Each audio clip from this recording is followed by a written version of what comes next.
Good evening.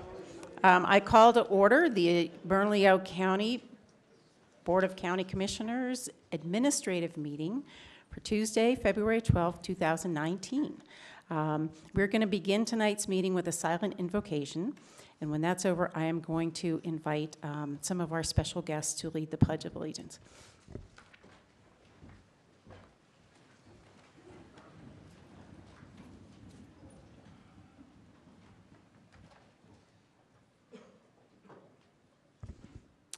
And I would like to invite Cub Scout Troop and our Boy Scout Troop 1, who are here tonight, to please lead us in the pledge. To the flag of the United States of America, and to the republic for which it stands, one nation, under God, indivisible, with liberty and justice for all.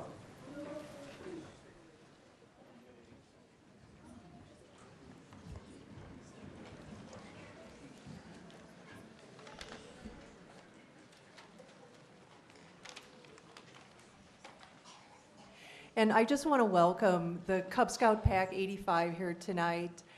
And I know that a part of it is in fulfillment of learning about your government. And I feel really honored that you chose Bernalillo County to attend our meeting. You even caught some of our finance meeting, which many people don't. So you're way ahead of the curve. I appreciate it. And we look forward to honoring you more formally in just a few minutes. Thank you, Commissioner Piscotti. And I also want to give a special welcome to the Boy Scouts from Troop 1 and their Scoutmaster, Assistant Scoutmaster Andy Brayman, and Troop Committee Chair Dana Gutierrez. We're really glad you're here. I understand you all are working towards your citizenship in the Community Merit Badge, so we hope that you learn a lot from your time here, and we'll reach out to any of us here if you have questions or want to come and spend more time with us. So welcome. Really glad you're here. I want to state for the record that Commissioner Stephen Michael Quezada is excused from tonight's meeting. And with that, we move to item number 3. Madam County Manager, do we have any additions or changes to tonight's agenda? Madam Chair, Commissioners, we're asking for 2 deferrals. The first one is item 9G, temporary staffing services agenda. And the second item is item 11D. It's retirement of the San Juan generating station agenda item. And so a vote is required for the changes. All right, I move that we approve the changes as stated by the County Manager. We have a second from Commissioner O'Malley. All in favor, say aye. Aye. Opposed? That passes unanimously. So we will, when we get to the consent agenda, we will approve that minus item G. All right. Now we are on to proclamations. So, Madam County Manager, you are first up.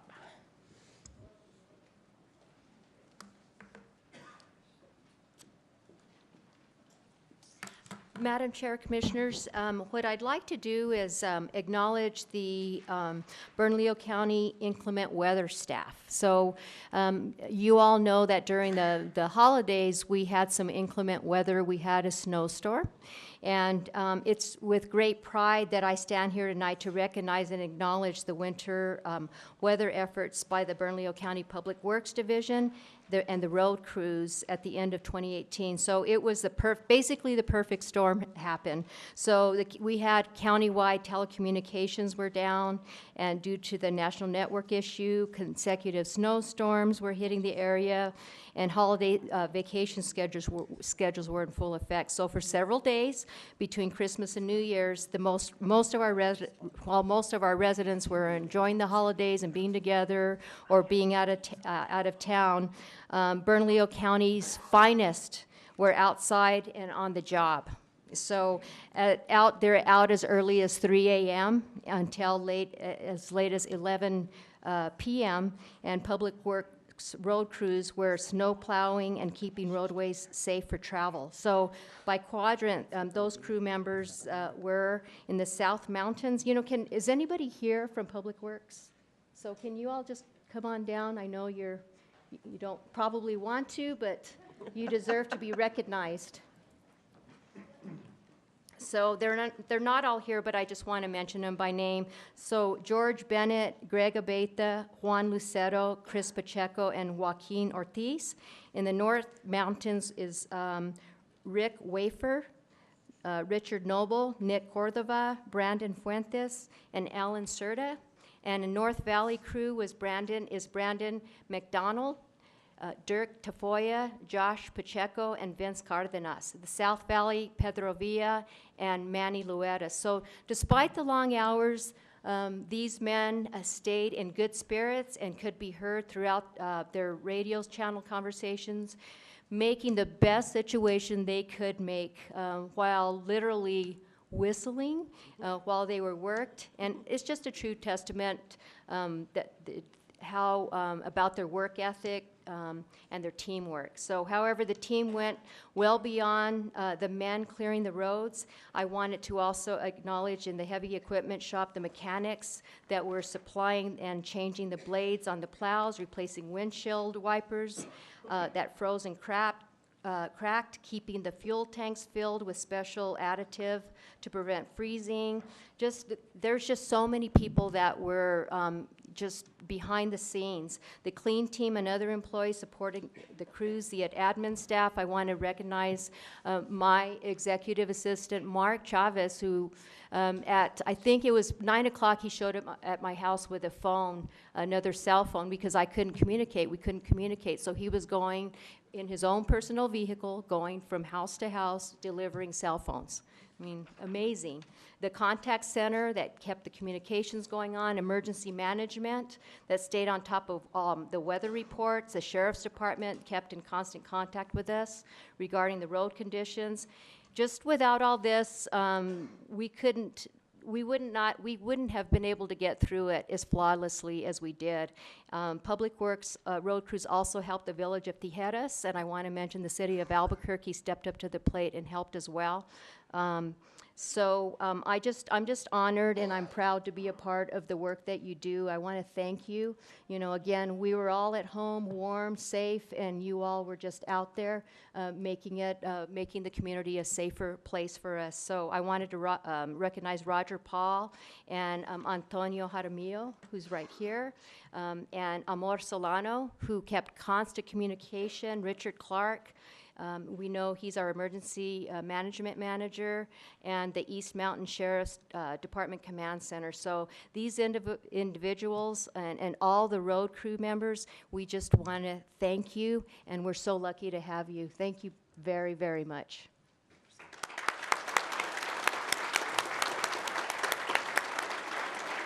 This is next.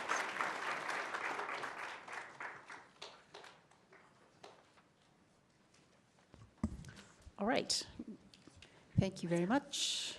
We are now on to certificates and awards. So the first recognition is a recognition of the Alvarado Park Neighborhood Association. And is there anyone here from the Neighborhood Association to speak to this or to receive this? All right, I will make sure that this is delivered to the Alvarado Park Neighborhood Association, but I will read this. This is a certificate of recognition given to the Alvarado Park Neighborhood Association, and this is for the outstanding work and dedication to the teaching and mentoring of neighborhood children and collaboration of young and experienced alike to improve the Alvarado Park community. The Alvarado Park Neighborhood Association's neighborhood grant proposal during the fiscal year 2018 program was, without exception, the most ambitious, involved, and most interesting in scope and participation of all the proposals received. The Alvarado Park Neighborhood Association project, entitled Design Education, a New Model for Integrated Learning, ran from November 2017 through May 2018 and involved more than 200 neighbors ranging from second graders to PhDs. The project took 120 students from Mark Twain Elementary School, grades 2 through 5, and immersed them in architecture projects with integrated curriculum, which combined science, technology, engineering, art, architecture, and math.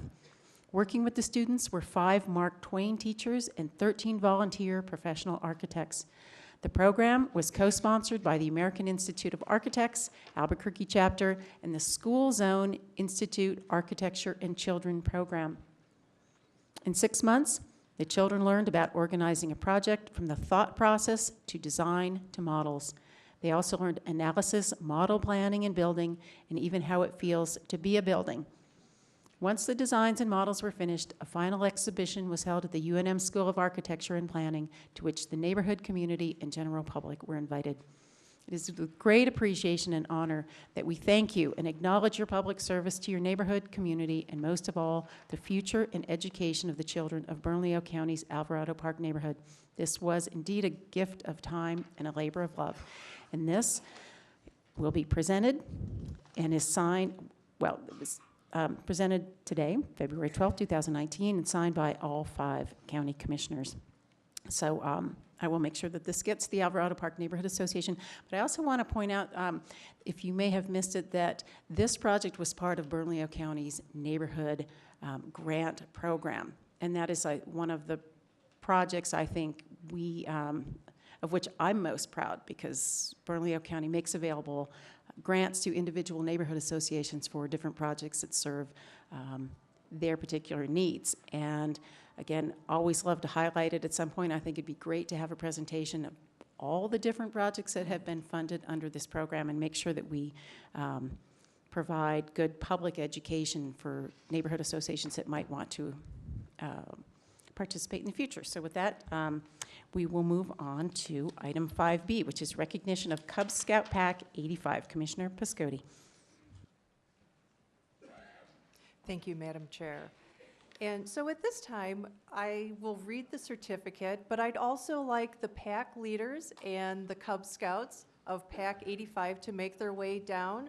If the pack leaders could come to the podium, thank you. And the scouts just sort of line up around the rail there in the front. I would like to honor you by reading this certificate of recognition. This certificate of recognition is given to Cub Scout Pack 85 for your outstanding effort and dedication to citizenship in receiving the Building a Better World badge. As a member pack of the Cub Scouts of America, you have directly and substantially contributed toward practicing citizenship in the local, national, and world levels.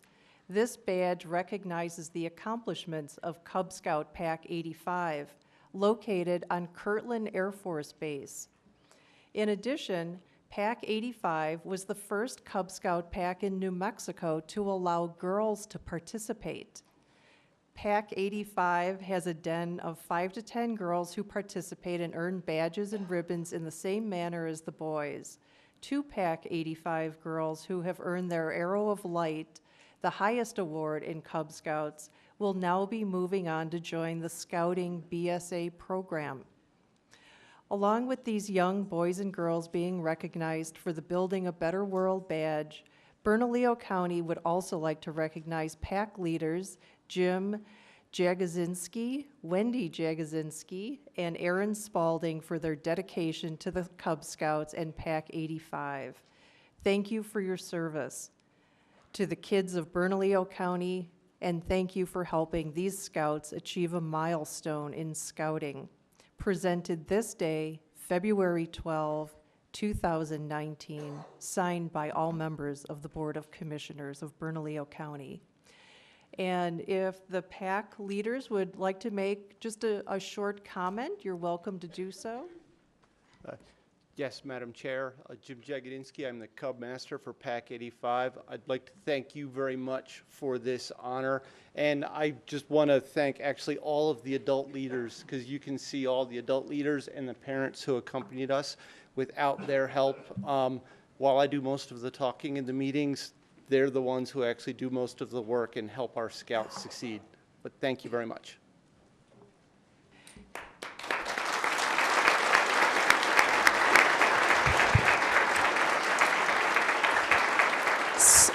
So I'd like to invite you to join us, come up. We'd like to shake your hands and then take a photograph if you are willing.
And next, we have recognition of the Bernalillo County Fire Department,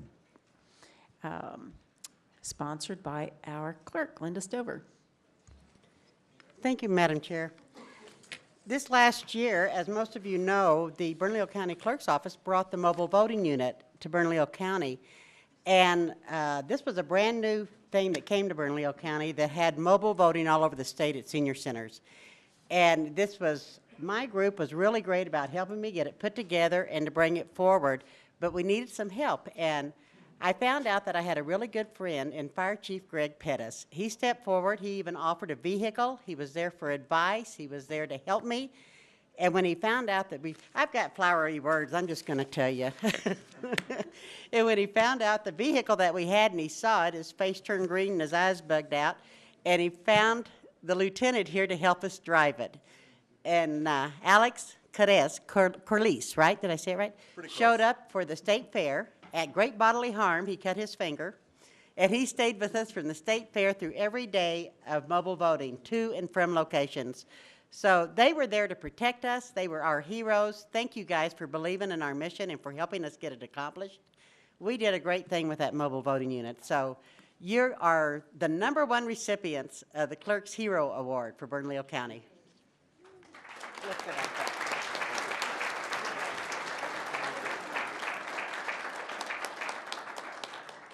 Madam Chair, Madam Clerk, it's our pleasure to help. That's what we do, whether it's emergencies or just giving a helping hand. We're honored to have been able to participate in such a great endeavor. I know it's been a dream of yours for a long time, and I know the citizens that were part of the early voting are grateful for it, because some didn't get the opportunity to vote until you came through with this. So on behalf of those residents, I thank you for reaching out to them and giving them their voice back.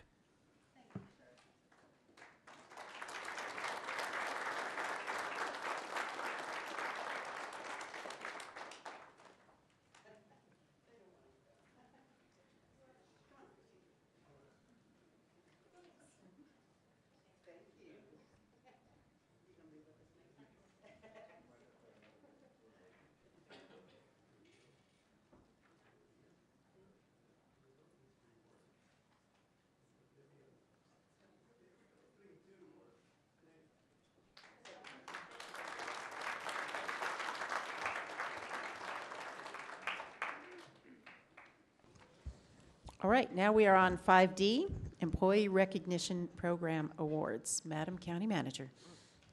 Madam Chair, Commissioners, this is probably one of the best parts of what I get to do. I get to present the employees of the quarter. This is for the second quarter of fiscal year 19. So first person I'm going to start off with is Eric Schuler. So, woo!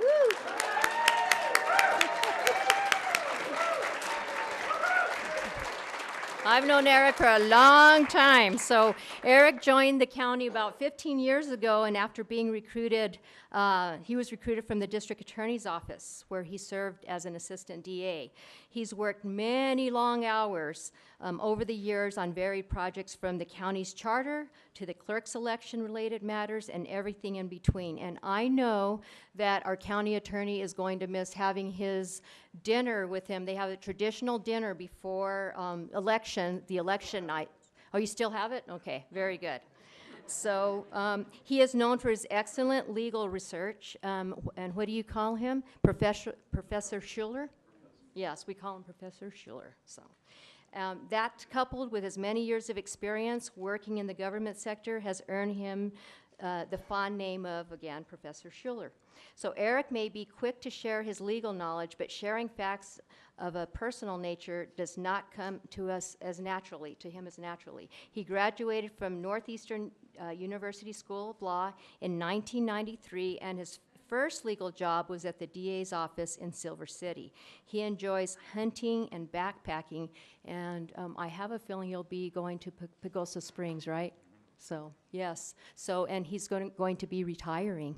So that's, it's going to be a huge loss for us, but we really appreciate everything that you've done. So thank you. Thank you so much, and congratulations.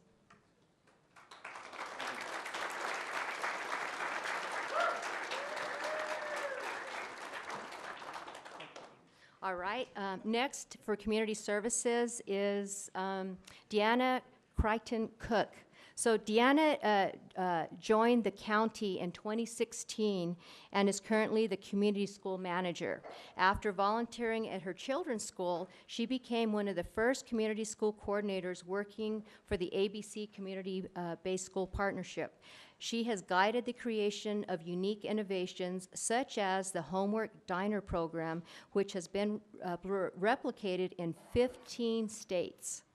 She is excited about the future of education in Albuquerque and looks forward to continuing creation and expansion of more unique programs and services.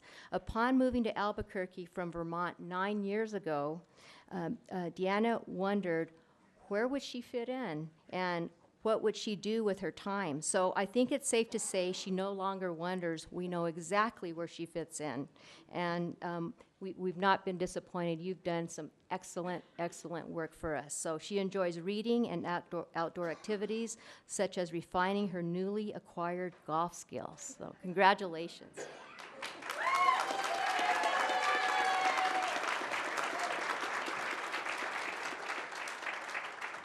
So next, finance, David Odoms.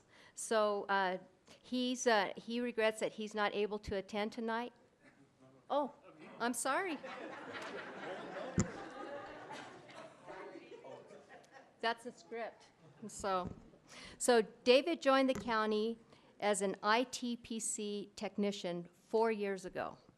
He constantly seeks new projects and works to expand and improve his skills in preparation. He recently volunteered to take on the mobile data terminal upgrade. This massive project required significant coordination between multiple vendors, county departments, and staff. The success of this project lays larger on his shoulders, coordinating these efforts and doing what was necessary for successful deployment. He lives in Albuquerque with his wife, Angela, and his 8-year-old son, Leo. And he and his son build Lego projects to include prepackaged sets and creations of their own designs, such as the T-Rex dinosaur. And he is an illustration artist and landscape painter inspired by the late Bob Ross. He practices close-up magic tricks and cards or coins. So do you have any tricks for us? Well, I showed up when I'm not. Yeah, that's right. I love it. Congratulations.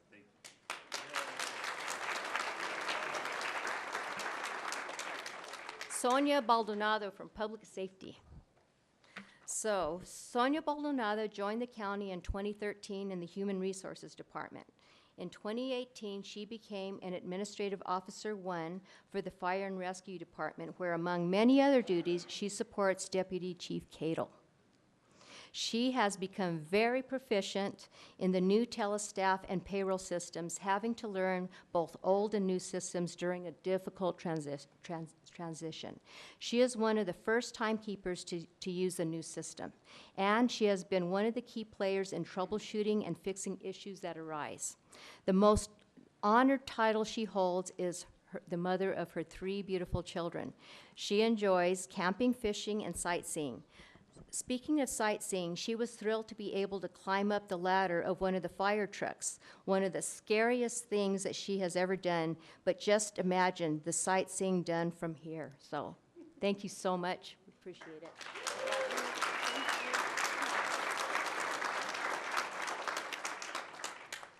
And for sure, Alan isn't here, right? Okay, so, but I do want to acknowledge Public Works, Alan Serta, and he is part of the inclement weather staff that helped us out during the storm. So, and we have Cheyenne Gutierrez from General Services. So Cheyenne has been with the county 12 years now, initially as a 911 dispatcher and currently as the executive assistant to Deputy County Manager Lisa Cedillo White in General Services. So in her current role, she is instrumental in providing support not only to the DCM, but also those involved in the division's many new initiatives. And I'm going to say not just the division, but countywide. You're always there to help us, Cheyenne. Her efforts include coordinating critical meetings, tasks, and administrative support are key. Additionally, she is skilled in conflict resolution and insightfully offers great advice to her entire team, including the directors. She is married to Sheriff's Deputy Carlos Gutierrez, and together they have a son, Lucas, and a daughter, Simone. She spends all her spare time with her family, and whenever possible, she visits Disneyland. So she always comes back with gifts. Thank you. She has such a deep love for Disney that her daughter's middle name is Marceline, and it's in honor of Walt Disney, who grew up in Marceline, Missouri. So congratulations, Cheyenne.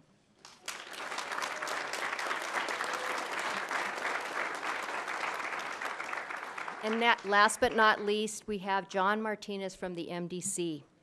So Officer John Martinez has worked at MDC for 12 years and is currently a security threat group officer. Among other duties, he is challenged by investigating attempts to traffic illicit substances and has been very successful in uncovering such cases. In December, he worked tirelessly with other staff to enroll the current MDC population into the IRIS system, verifying each inmate's identity and explaining the process to every inmate throughout the facility. Thanks to him and his team, the enrollment proceeded smoothly with minimal impact to operations. He graduated from Los Lunas High School in 2001, joined the Marines in 2003, and is an Iraq Freedom veteran. He has been married to Elizabeth for 14 years, and together they have 3 children. He enjoys camping and hunting with family and friends. And I know that we all know that the MDC, it could be very challenging, it can be very stressful. It's a very difficult place to work, and we just want to applaud you for everything that you do and making things better for Bernalillo County. So thank you so much.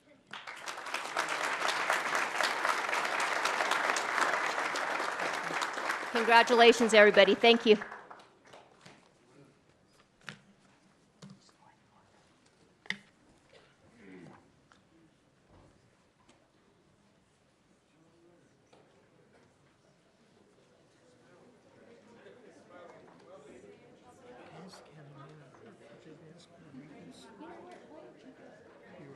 Absolutely. Here, and if you want to, you could do that. I think that would be great.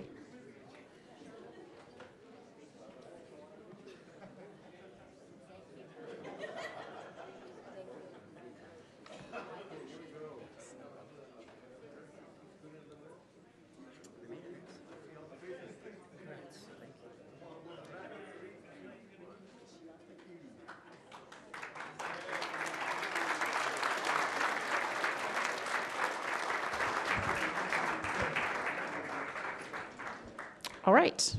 We are now on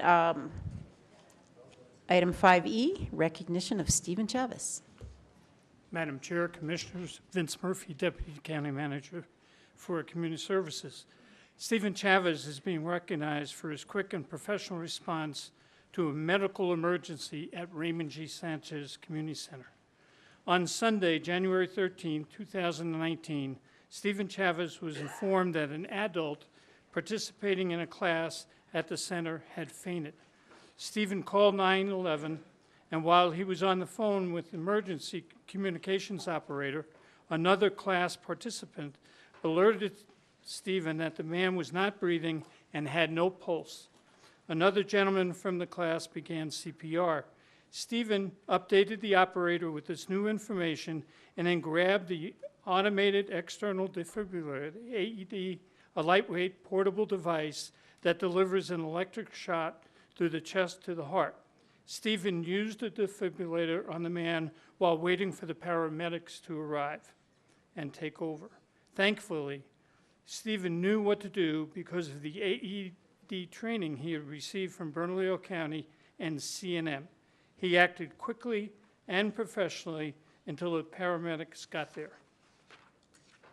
They arrived, stabilized the gentleman, who is now recovering from the heart attack he suffered. Stephen is a recreation coordinator who has worked for Bernalillo County Parks and Recreation since 2007. Thank you, Stephen Chavez, for outstanding response during this medical emergency. And I just need to add, I was a lifeguard at one point in my career. CPR. It's, you never forget it. And to save a life is much in your job. So Stephen, in his day-to-day work, is terrific. Now I think he's a hero.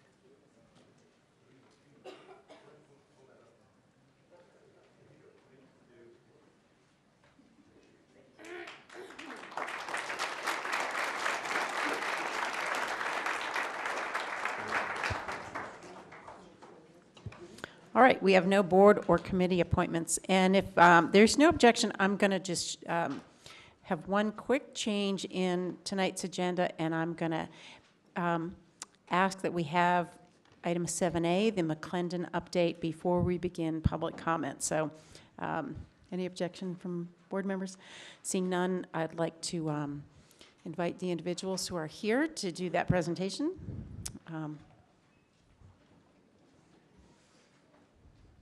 Welcome. Thank you. Good evening, Madam Chair and Commissioners. My name is Taylor. After when the laptop. Sorry. My name is Taylor Ron, and I'm with Robles, Rael, and Anaya. I'm the contract counsel for the Bernalillo County in the McClendon litigation. As the Commission is no doubt aware, the McClendon litigation is a decades-old class action lawsuit that governs condition of confinement at MDC or the Metropolitan Detention Center.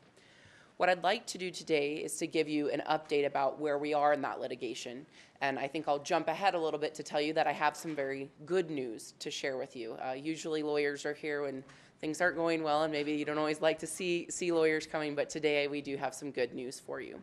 So just as a brief introduction, I want to remind the Commission that we have 3 court-appointed experts, and their role in the McClendon litigation is to monitor the facility, which includes actual physical site visits of the facility, interviews of staff, and review of documents. Both the county counsel and the counsel for the inmates housed at MDC, as well as former inmates from MDC, have the opportunity to provide feedback to the court monitors, and the court monitors give us a compliance rating. Our current court experts are Dr. Robert Greifinger, Dr. Jeffrey Messner, and Margot Frazier. There are 8 pieces of the lawsuit in McClendon. The first is Domain 1, which covers mental health services, Domain 2, which addresses medical services, and the Domains 3 through 8, which govern jail operations. Between these 8 domains, there's 253 requirements in the McClendon lawsuit. So that's 253 things that the county must accomplish before the lawsuit is dismissed.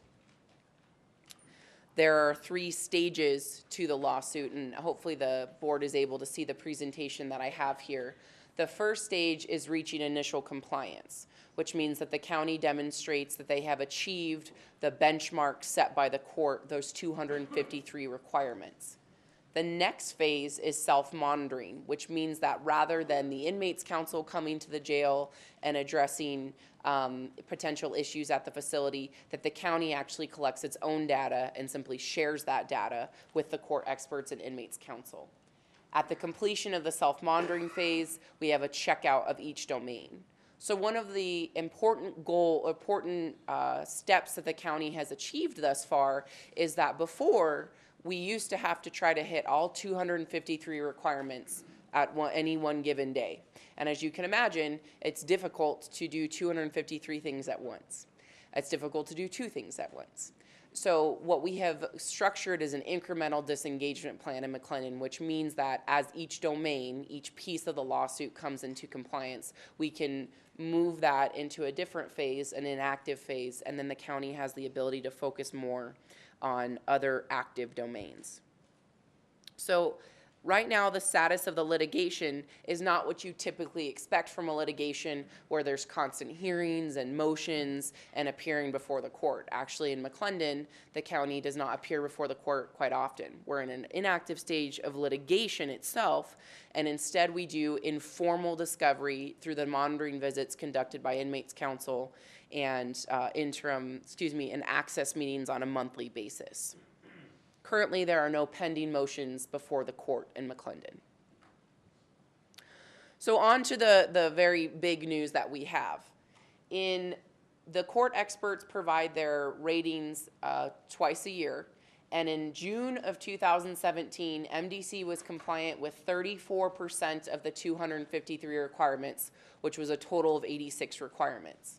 As of the last rating period, which was November of 2018, MDC is compliant with 59.7% of the 253 requirements. That's an actual 151 requirements that we're compliant with.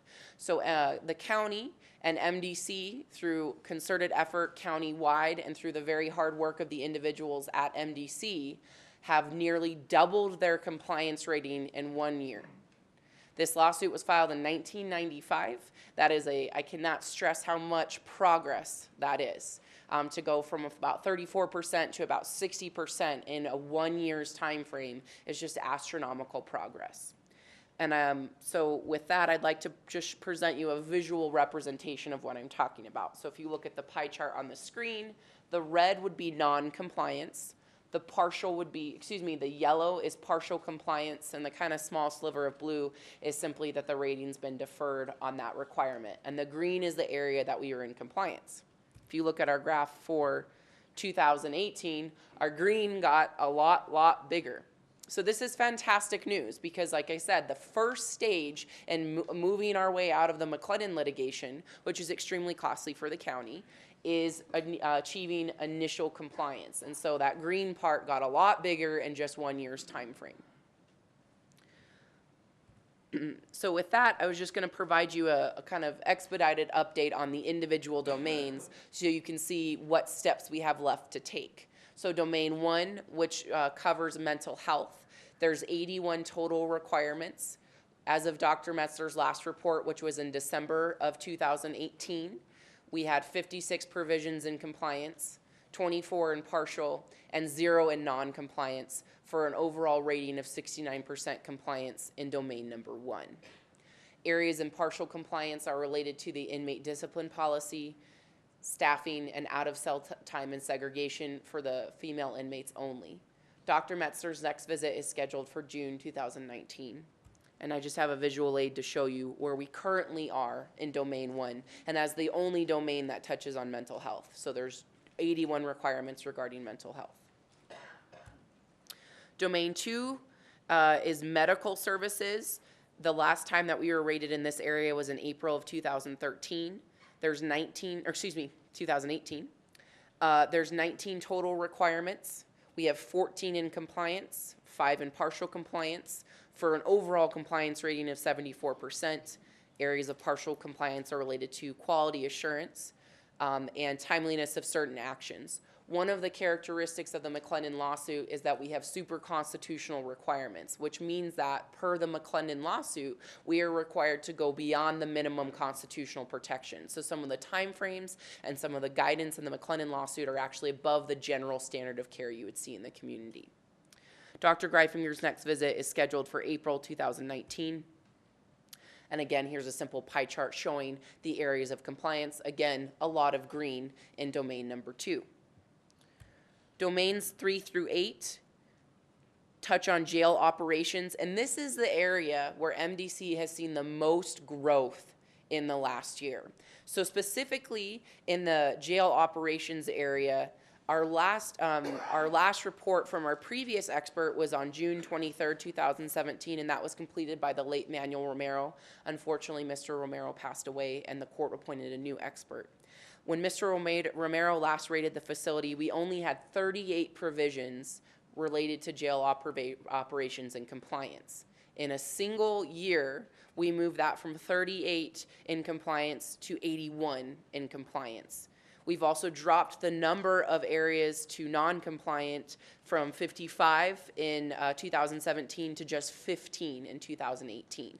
So these are very clear objective measures about the progress that MDC has made in the last just year's time frame. Ms. Frazier, who is our current jail operations expert, should have her next report for us by June of 2019.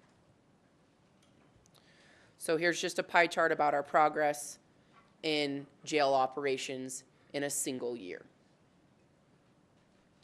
Just a little bit more information about each domain. Domain 3 is just miscellaneous jail operations. It contains anything from inmate mail to inmate access to telephones. We only have one more thing to do in domain number 3. So one of the things to think about is our overall compliance rating. That's really important. But the compliance ratings for the individual domains are also key, because once we get compliance in a particular domain, then we can move that domain into an active portion of the lawsuit. That is immediate savings for the county, because it no longer has to bear the monitoring costs as to that one particular domain. So domain number 3 is quite close. Domain number 4 is Jail Operations Group B. This is one of the areas where the jail has the most room for improvement, and it includes areas such as contraband control, revisions to the inmate discipline policy, and inmate grievances. Domain number 5, this is some very exciting news. We are fully compliant with domain number 5. The reason why that's so exciting is that domain number 5 addresses population. Overpopulation was the reason that McClendon was filed in the first place back in 1995. So those of you who are familiar with this litigation or familiar with the trajectory, back in maybe 2013, the jail struggled with a population of about 2,400, 2,200, 2,400 inmates. The facility's only rated for 1950. So bringing the population under control has been an astronomical feat, and it's something that's been accomplished by a lot of partners in the community, as well as the very hard work by the people at MDC. So it's quite exciting news that we have a domain fully in compliance, which means that we're ready to move into the self-monitoring phase. Domain number 6 regards housing and segregation. Again, this is an area where we have one more requirement to fulfill, and then we'll be in complete compliance for domain number 6. Domain number 7 relates to sexual misconduct and the county's requirements under the Prison Rape Elimination Act. And that is an area that we expect to significantly increase compliance rating in this area by June 2019. And domain number 8, this is also an area that the county has made significant progress in. This regards to use of force and investigations. One of the most clear examples of the partnership between the county and MDC in terms of achieving progress has been in domain 8. In order to achieve what we had to achieve in domain 8, we had to implement a new use of force policy. In order to implement a brand new use of force policy, the county had to provide training, and that training cost the county over $1 million just to do the use of force training, because you have to consider overtime and contractor costs and all of the efforts that the county made in that area. So that's something that MDC certainly could not have accomplished on its own. We also had to create and fully staff a totally revamped Office of Professional Standards, which conducts internal affairs investigations for the county.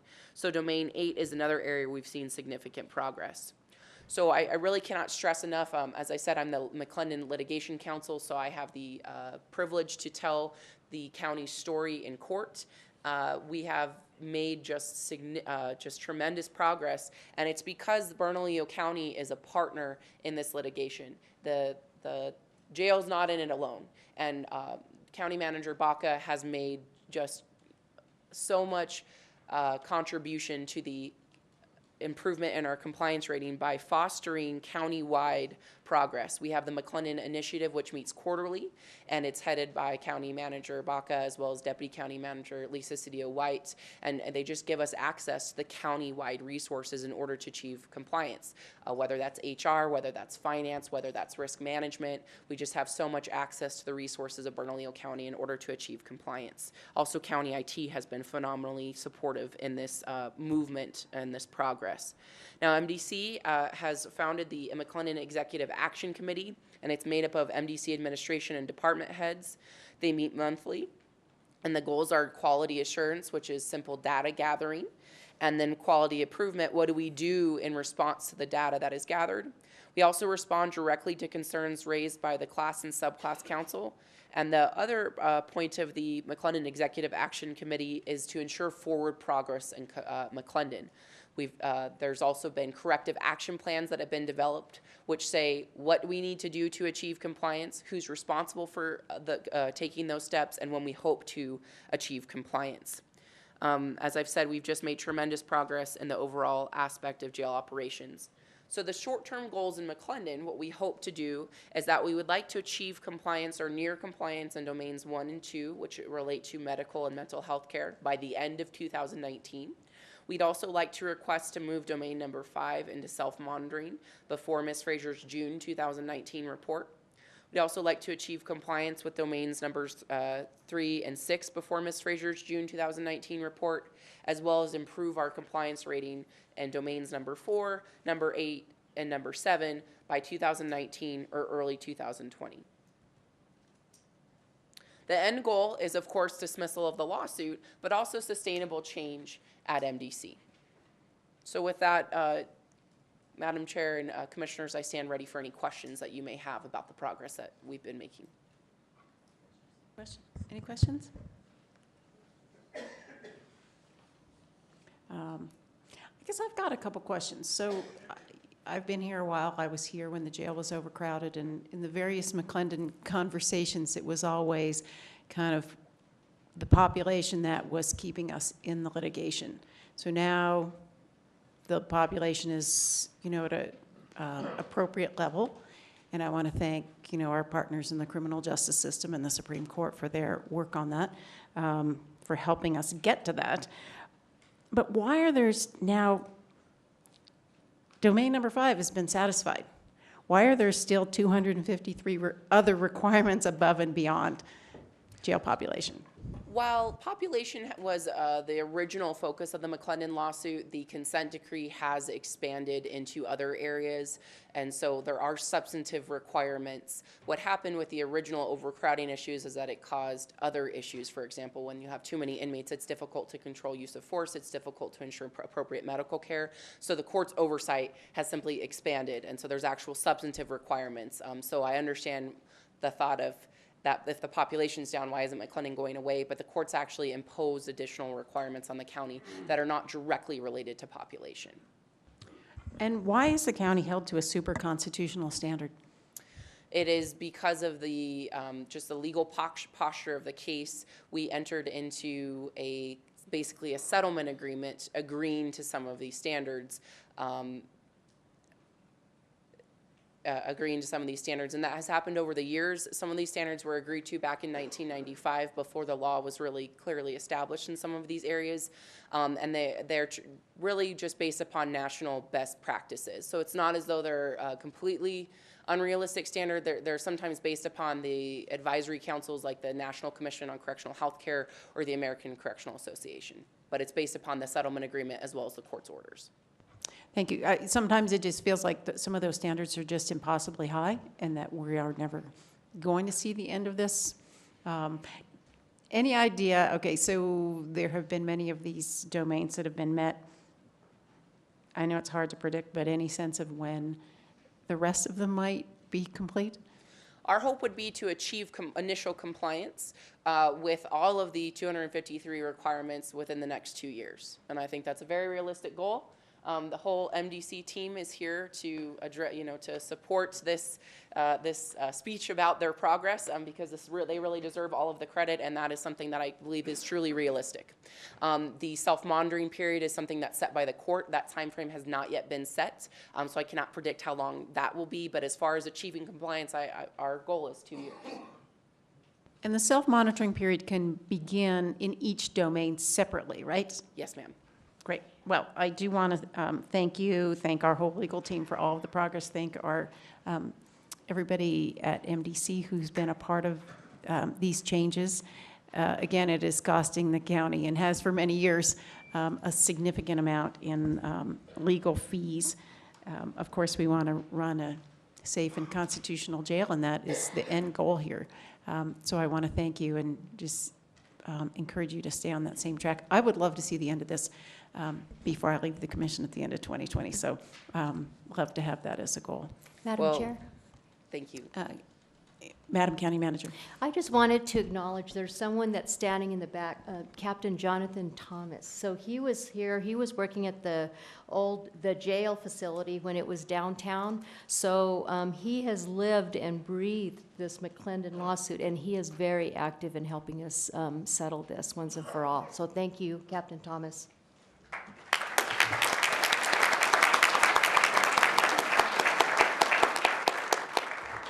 All right, there are no further questions. Thank you very much for coming tonight. Thank you very much.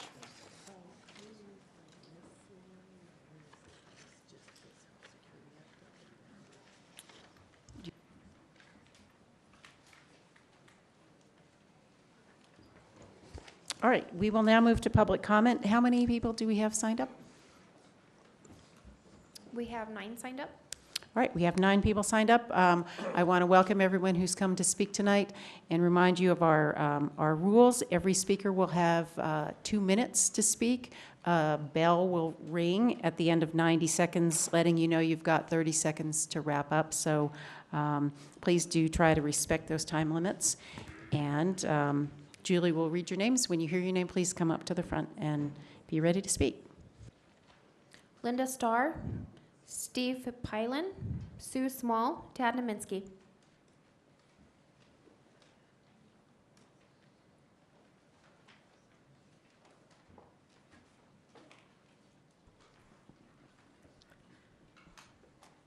Good evening, Madam Chair and Commissioners. My first time before this body, and I'm happy to be here. I am speaking about the issue of pest management in Bernalillo County. And I'm an organic gardener at home. I have my own small garden. I live in the Nob Hill neighborhood, and we have plants and wildlife all around our house, roadrunners coming and going all the time. And I like having a safe environment for children, for animals and plants. And I don't know if you've ever been around an event, a public event, when there are children playing on the grass. And you know, they have their hands in the grass, and they're full of, they like to pick the grass with their hands, and especially babies like to pick the grass with their hands, and they end up with grass all over their hands. If the grass is full of pesticides, that can go into their lungs and cause damage to their bodies. And I think that our county government ought to have clean air and a clean environment that is safe for children, animals, and everyone to play in, to enjoy, without the threat of pesticides that can damage their lives. That's all I want to say. Thank you.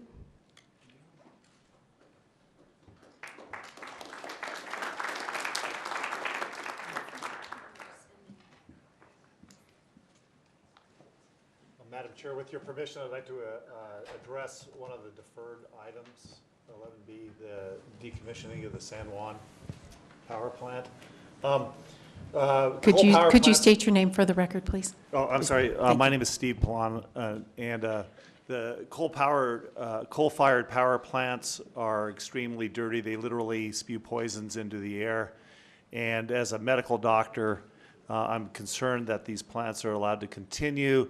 They put things like sulfur dioxide and nitrous oxides and carbon monoxide and carbon dioxide, in addition to poisons like mercury and cadmium and other heavy metals that are neurotoxins and affect kids developmentally. So as a medical doctor, I'd like to see the power plant closed to prevent these kind of poisons from being injected into the environment. Secondly, coal-fired power plants are very dirty in terms of carbon dioxide, and as we all know, that's a global warming gas. And so coal is very dirty in that respect. So I'd like to see it closed in terms of the carbon dioxide emissions. Thirdly, I'm a ratepayer for PNM, and for that reason, I would like you to approve the closure of the power plant with the amendment that the cost of the closure is not foisted or imposed upon the ratepayers in Bernalillo County. Secondly, PNM is probably going to propose replacing the generating capacity with gas-fired power plants. And gas is thought to be cleaner than coal. However, if there's a minimal amount of gas that escapes at the wellhead, natural gas is worse than coal. So I'd like to see an amendment on the approval of the decommissioning of the San Juan power plant that makes sure that only renewables replace the coal-fired power plant. Thank you very much.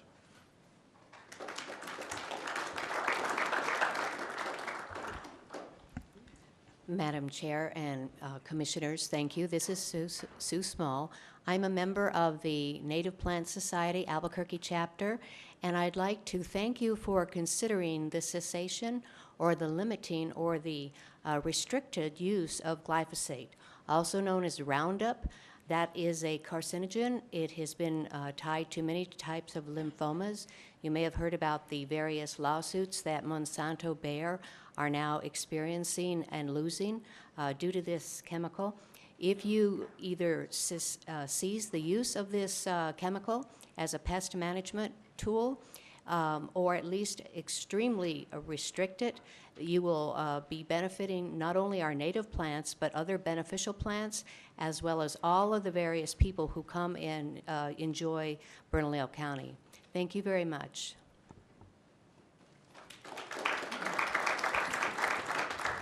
Tad Naminsky, Brian Tremko, Rosendo Nahar, John Schrader. My name is Tad Naminsky. Let me begin this way. City of Albuquerque have so much all kind of problems with homeless people, especially in downtown area along the Central Avenue, all the way from east to west to Tramway Road. Now, it is only city issue? No. Answer is also County of Bernalillo problem. Well, ever since, well, here we have also social, political injustice. That's right. Ever since I remember, 60s, City of Albuquerque became dump site for American Indians who were dumping reservation, were dumping on people here in the city. So now we have so much alcoholism, drug gambling, mental health issue in Albuquerque with these people. And anyway, I'm so frustrated. All mental hospitals were closed, almost all closed in the state of New Mexico, including Cynthia Ranch at North Valley, which is Debbie O'Malley was broker or pushing sale for Bernalillo County. If that could be in the city of Albuquerque, that by using an abatement, this property would take it away. No, she asked for 1.8 million from county.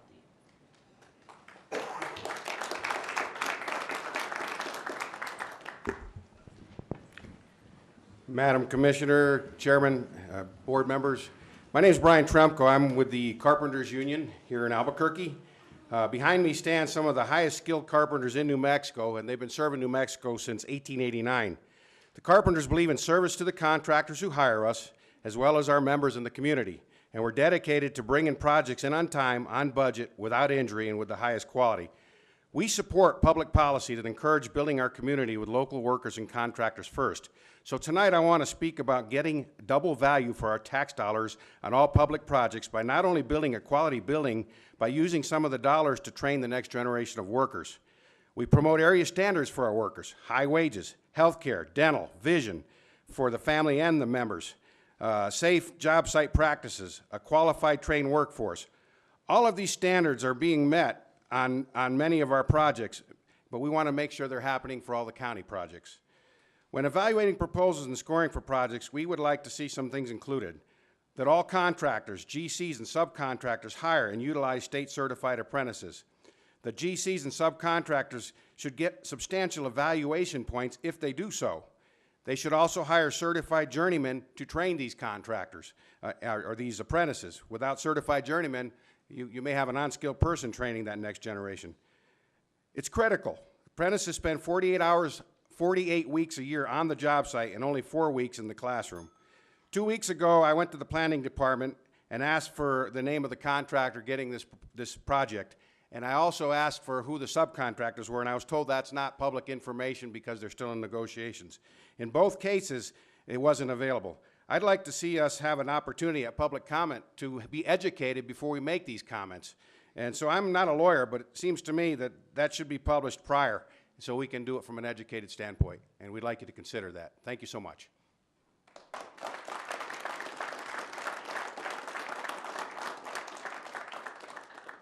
Chair, board members, my name is Rosendo Najar, and I'm the president of Local 1319, the Carpenters. As my partner just said now, you see the members behind us are working brothers and sisters that live in this community.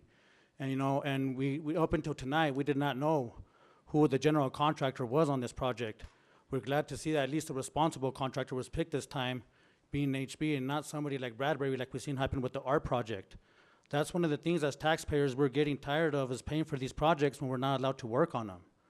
You know, the people working on the ARP project were people from El Paso, Texas. That's not just. We're paying for these projects. You know, behind me you see members who are actively involved in community outreach. We're actively recruiting from the high schools. Just this past semester, I've had over 500 APS high school students through my facility. I'm reaching out. We're getting them through our facility. We're paying for the field trips. We're trying to teach trades back into our high schools. We're working with the school boards. We're actively involved in the community involvement. The problems we have in this community, it's a community problem that we have. We need partners for this. You know, when we're paying for these job sites, we need to, you know, come up with community workforce agreements. That way we ensure that the people that are paying for these projects are working on these projects. And we're also training the next generation behind us. I mean, we're getting double value for our tax dollars. It's common sense. We need partners to invest in the community. It's a community involvement. We see a dire need. We're just tired of seeing projects headed south where they're not using subcontractor tiers. And, you know, we'd definitely appreciate it if HB, you know, take that in mind. They're a responsible contractor, but hey, give us a chance. Use some of our subcontractors out there. Help us get our kids out there and train, guys. Please. Thank you, guys.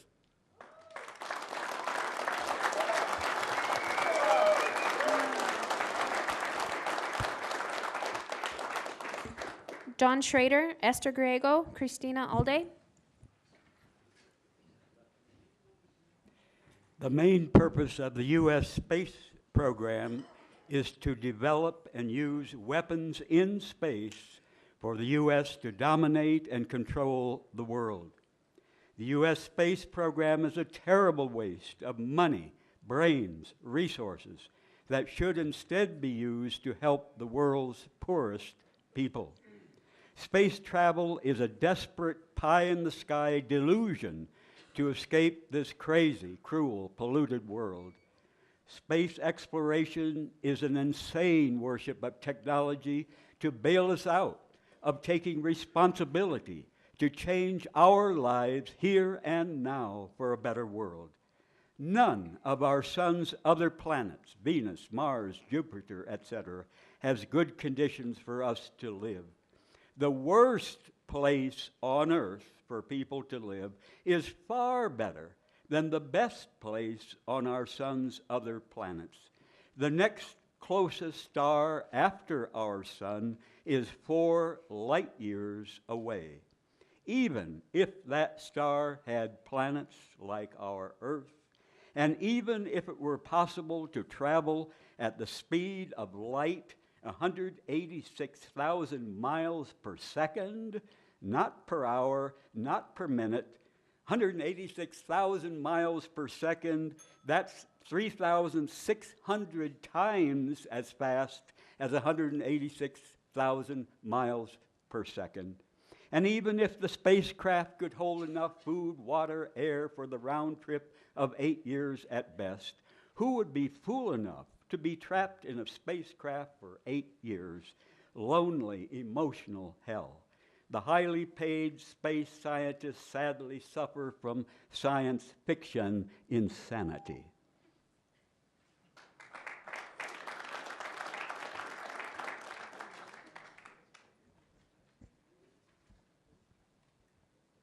Good evening, Madam Chair and Commissioners. My name is Esther Griego. I'm a member of St. Andrew Presbyterian Church and a leader with Albuquerque Interfaith.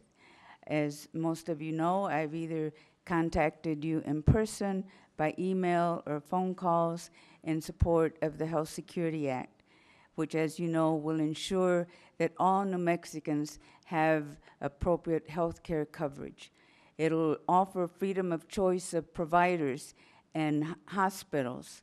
It'll provide comprehensive benefits to all New Mexicans, including mental health care, which is so needed in this state. It'll be cost-effective and affordable. It'll enable providers to focus more on patient care, and it'll shift private insurance to a secondary role, much like Medicare did when it first became available. The bill is now in the legislature. It passed 2 committees, one in the Senate and one in the House, but we still need your help and your support. I thank Commissioner O'Malley and Commissioner Quesada for sponsoring this bill, and I urge you to vote yes for the resolution that will go to the legislators. Help us make New Mexico the first state in the union to have affordable health care for everyone. Thank you.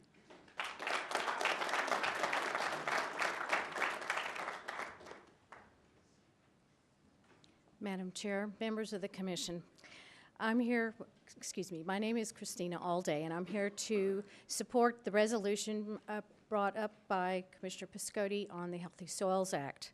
The Healthy Soils Act will support farmers and ranchers in Bernalillo County and throughout New Mexico in voluntary soil health stewardship, offering education, technical assistance, and financial incentives. It's going to empower local soil and water conservation districts, the Extension Service, tribes, pueblos, and acequias to work with land managers to implement soil health stewardship. It will leverage federal funds, providing a match for Natural Resources Conservation Service funds and other grant opportunities in the new Farm Bill, many of which were put in by our new governor. We need to invest in soil stewardship for many benefits. First, most people will think of the carbon we can sequester in the soil, but also there are economic security and as well as food security issues that can be addressed through better soil health. And finally, there are the benefits that come from being able to store more water in the soil. It will reduce flooding and also make us a bit more fire resilient. Thank you to Commissioner Piscotti for sponsoring the resolution, and I also want to acknowledge Representative Melanie Stansbury, who is a co-sponsor of the bill with Nathan Small. Thank you. That concludes public comment. All right, and before we move on, I know that we have some staff from our Public Works Department. Mary Murnane is our Director of Facilities and Maintenance. I just wanted to invite her to we are going to defer the Alvarado contract question, but I'd just like to ask you to address some of the questions that were raised tonight. Thank you, Madam Chair, members of the commission. I'd also invite Dinah, who's our Procurement and Business Services Director, to come up.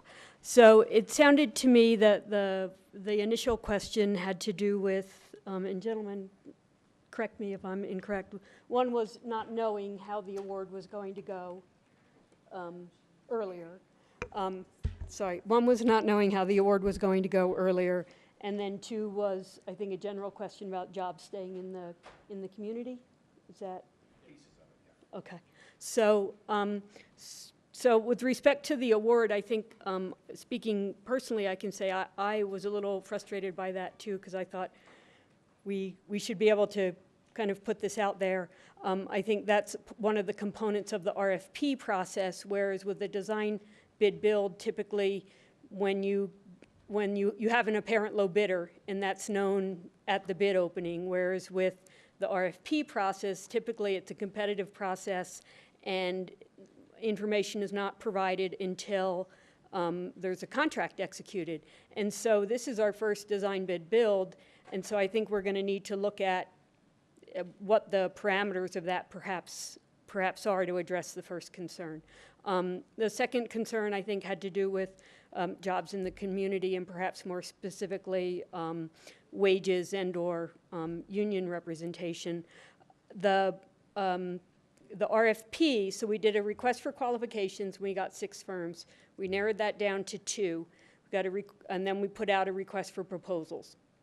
In that request for proposals, it specified that this is a prevailing wage job because it is government funding. It's required to pay prevailing wages, which are based on the wages that are typically collective bargaining agreements that are negotiated in that particular area. So the prevailing wages would apply in this job. It's listed as an exhibit in the contract. So with respect to that component of it, that's similar to how the county has generally conducted business. And we're very happy to have a firm like HB. We're happy to have a local firm. We think that that's going to work well for the county in terms of really developing a partnership. And I think also when you have community involved, as these gentlemen said, then you also have, I think, a really strong desire for the project to be successful. And frankly, the county has already spent 2 years working with staff, finance, purchasing, all of the user departments that are going to be in this building, elected officials to try to push this project forward. And I think that we're all feeling that it has to be a collaborative effort. So I don't know if that is address the specific concern. I can certainly try to address any other questions. Thank you, Commissioners. Any other questions for Mary or Dinah? All right, seeing none, I want to make it really clear, we are going to defer this, and I want to make it clear it's not because we are questioning your work. We know this has been a project that has been in the works for a very, very long time. I want to thank you for your diligence. I know this is a new process for us. I want to thank the representatives from HB for coming tonight. I do think it's important that we answer these questions to the satisfaction of the community. And again, I can't say exactly how long we've been working on this, but I think a 2-week delay will allow us to do that, and we will bring it up at our next meeting. Thank you, Madam Thank Chair. you. Thank you, Dinah. Thank you, Mary. And I want to say thank you to Lisa Cedillo White and everybody in procurement, because I know you have put a lot of work into this.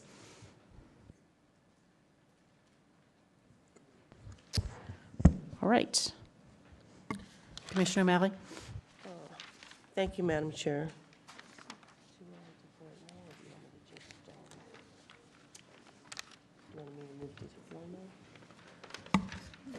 I would like to defer item, this would be item 12A to be heard at the next meeting.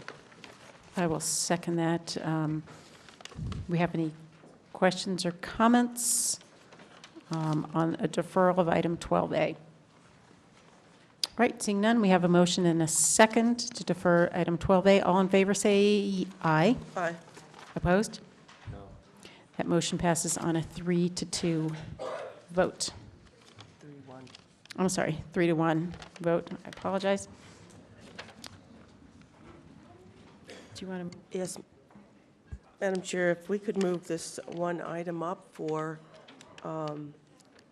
approval. This is the 11C, the Support for Health Security Act. All right, is there any objection that we hear item 11C at this point? Seeing no objection, I would like to invite county staff, whoever is presenting this item, or Commissioner O'Malley, do you want to present? Yeah, I'll just present it. Well, basically, Actually, you know what, I'm sorry, I'm going to ask for a motion in a second. Madam Clerk, may we have an administrative resolution number for item 11C, please? I'm sorry, ma'am, 11B or C? 11C, C. the Health Security Act. Thank you. It's AR. These are you jumping from these others? Yes, we are. Okay, hold on a second, I'm going to have to change that number. So it's going to be AR 2019-12. All right. Do you want to move it? thank you, Madam Chair. I would like to move approval. All right, I will second that. All right, this is the administrative resolution that's requesting the New Mexico State Legislature to conduct a study of options to put forward in the New Mexico Health Security Act and to support passage of the Health Security Act during the 2019 legislative session. The summary is in your packet, but essentially says it'll enable New Mexico to set up its own health plan. But again, this is for the study. This will be first, and then like a cooperative, covers most New Mexicans who will have the freedom of choice of provider and for comprehensive health coverage. And I ask for your support. Have any questions? All right, seeing no questions, we have a motion and a second to approve Administrative Resolution AR 2019-12. All in favor, say aye. Aye. Opposed? That passes unanimously. All right, we are back on the agenda. Item 7B. This is the University of New Mexico Hospital Report for the second quarter of fiscal year 19. And welcome, hospital CEO, Kate Becker.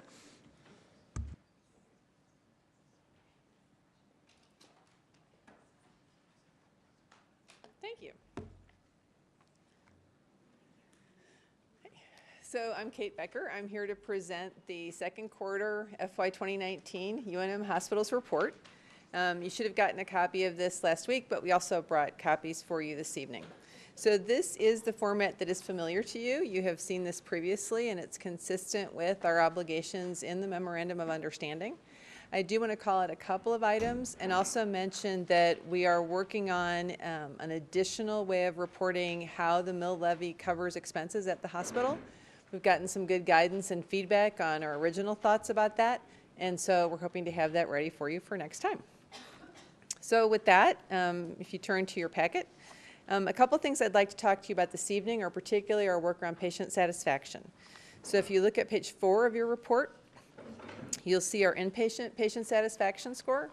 The blue line on the bar graph is, or on the graph, is our hospital inpatient score. The red line is the scores of our peer group and the University Healthcare Consortium. So these are hospitals who are similarly situated to us, and this is a percentage measure. So if you'll notice, the trend obviously for our scores is improving, which we think is a very positive sign, but we still have a gap to close to reach our peer group. We have engaged Studer Group, which is well known in the healthcare field, to work with us on how we interact with our patients and visitors, the experience that we provide, and how we help improve our patient satisfaction for our patients and their families. So we are seeing some good progress there, but we do need to continue to work on that, and that will be going on for the next 3 years, actually. It's a long engagement that we have going forward. If you then turn to page 18, you'll see a similar chart for patient satisfaction for our ambulatory and primary care system. So this is our clinics. And again, the blue line is our scores, and you do see that nice trend of continuous improvement. But we still have a little bit of a gap to close compared to our peer group. So here we're at just about 89%, and our peer group is at 90%. So Studer will also be working with us in this area to help us improve our scores there as well. The last thing that I wanted to call to your attention specifically is on page 26. This is our behavioral health mill levy chart. This shows kind of the allocation of the mill levy expenses and those payments towards behavioral health services. 15% of the mill levy, as you know, is devoted to behavioral health support. And so this just gives you a nice visual of how that money gets spent. Our goal is to have a chart that looks similar to this for the other 85% of the mill levy when we return. So again, we had some good feedback on our original attempt at that, and we'll continue working to refine that to make sure we have a good product for you there. So having said that, I'd be happy to answer any specific questions on the materials in the packet. Madam Chair. Commissioner O'Malley. Thank you very much for being here. And there's been some questions, and as you probably are aware of, that there's a bill in the legislature. The sponsor is Representative Ream, and he's had some concerns about reporting, and so I'll just ask a couple of questions about that. One of the concerns was in terms of the mill levy funds.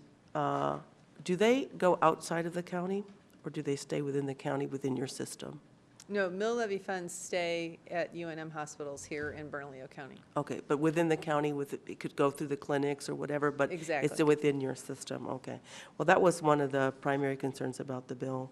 And then the other concern was in terms of reporting, and I'm sure you're familiar with what the issues are with reporting.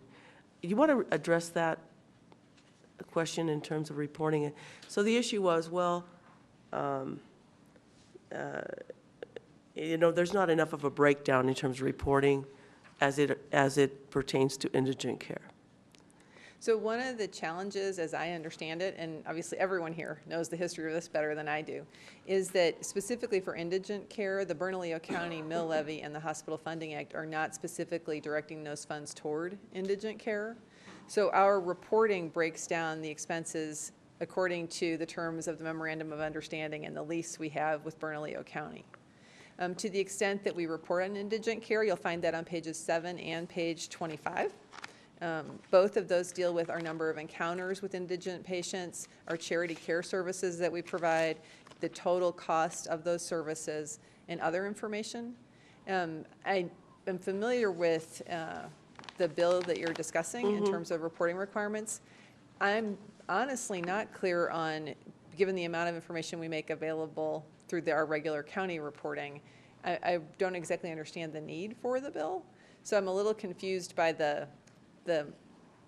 what we're looking for. We're always happy to provide more information. We're a public entity, right? So Right. we're always happy to provide information. But in terms of indigent care, one of the challenges has been the discussion around if we're reporting on the mill levy, our obligation is to report to the county, and we want to be sure that reporting is satisfactory to you. But the funding statute is actually not specific to indigent care, which is why we provide all this other information around primary care and access and days to next available appointment and patient satisfaction information and all those other pieces of information as well. Well, I know that was the question in terms of our lease and also our MOU. And maybe, our council's here, maybe you could address that a little bit, because I know that was a concern. Of course, the bill says otherwise. Maybe you could address that a little bit, Mr. Martinez. And I think that's correct. We continue to get just a little bit better information. My understanding was that in the lease negotiations with regard to the reporting, there's basically a statement, and I don't want to misstate this, that the percentage of indigent funding is a certain percentage of the overall expenditure by the hospital. And so you could just assume that those portions carry out throughout, something of that nature. They were doing kind of a percentage-based. And I think what the county's request would be an actual dollars expenditures based. So, and I may not be saying that right, but I think what you were doing was taking a percentage of the dollars based across the board and applying that percentage as the best estimate of how the mill levy is being expended on those various expenditures. And that's been part of our work in trying to come up with another way to report that would give you a graph that looks more like page 26, more like the behavioral health graph, really to figure out, we know it can't be used for capital, right? So what are the other pieces that we can explain or things that are being supported with it, and what does that look like? So you can kind of get a handle more clearly, looking at it from two directions. One is what percentage of the cost of the hospital is being covered by the mill levy, but the other is what percentage of the mill levy is going towards certain specific expenditures, because we feel like that's really helpful information for county voters and citizens. And so we've had kind of a first pass at that. We're trying to provide some additional information with that, and then we'll be bringing that back again with another sort of iteration of that. Okay, well, I'm looking at page 26.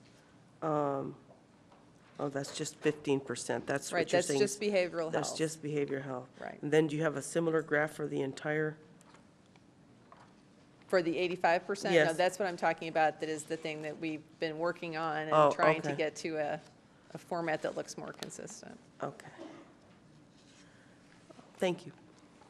Thanks. Questions? I've got two quick questions. Sure. And I think maybe we discussed this the last time you were here, but on page 34, you have the listing of methadone encounters versus Suboxone encounters, and the numbers are pretty significantly different. And I guess, and my question is whether whether those numbers differ because of the way those medications are provided. Methadone every day, Suboxone might be on a weekly or monthly encounter basis. So I'm just wondering if you have any information about that. Why are there so many more methadone encounters than Suboxone encounters? I don't know the answer to that question, but Okay. I can find out. That would be great. And then part of this report used to be a chart of how many patients are sent to collections over time. And did I miss that? Is that in here? I think there's a report of indigent care, but I'm not sure if it lists patients who went to collections. Okay. And that is really something that we have specifically asked for and would like to see in this report. You know, because that you're probably aware of the history of that there has been some concern about the hospital sending low-income patients to collections. I understand that is no longer happening and hope that's the case, but I think that information has been really valuable for us to be able to track over time. And again, I'd be happy to pull out an old report and see how that was previously reported to us, but I think that's valuable information that we'd like to have as part of this report. You can do that. And actually, I think we talked with Rodney about that maybe a week or so ago, so I know they were working on figuring that out, but it just didn't get into this version. Great. Well, again, thank you. I think we are all really grateful for your willingness to provide the information that we're looking for, and this is a great step in that direction. Oh, thanks. There is one other thing I wanted to offer if any of the commissioners are interested. We talked with County Manager Baca's assistant earlier today. If any of you would like a tour of the hospital or are interested in actually coming to see the clinics, not as a patient or as a family member, but actually just to sort of see kind of from our side For what a it change. looks like, we would really appreciate the opportunity to just kind of show you a little bit about what we're doing. Excellent. We'll take you up on that. Thank you. Thanks again for being here. Thank you. All right, we're now on to item 7C, Community Services Pest Management Presentation.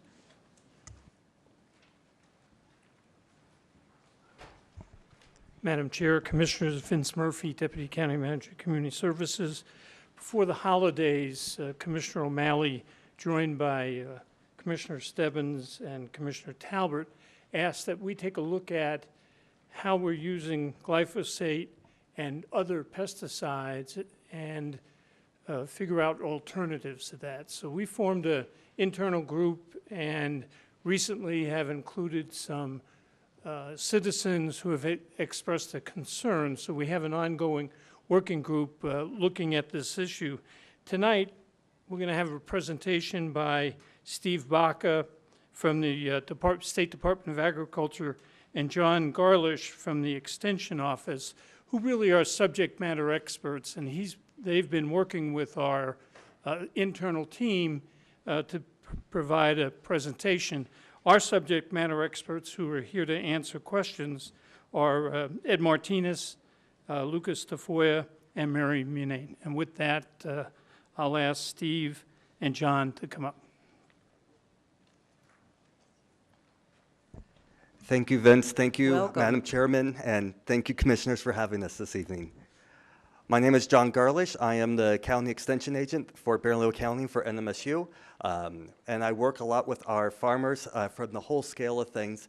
So for the Extension Office, we are a resource for all the citizens to bring in, what do I do with this? What is this insect? What is this weed? And we help to work people through what they can do to either help manage it, help to promote it, or what do you even know about it?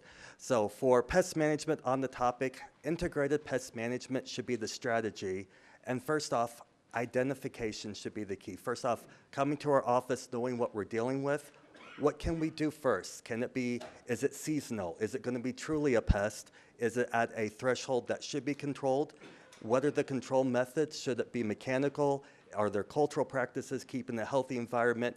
Removing water? Are there other means? And then lastly, if and when a chemical should be used, that should be the last resort of things and only applying amount that only does effective control, whether it is synthetic or organic, and trying to figure out the least toxic methods for application, both to the applicator and to the environment.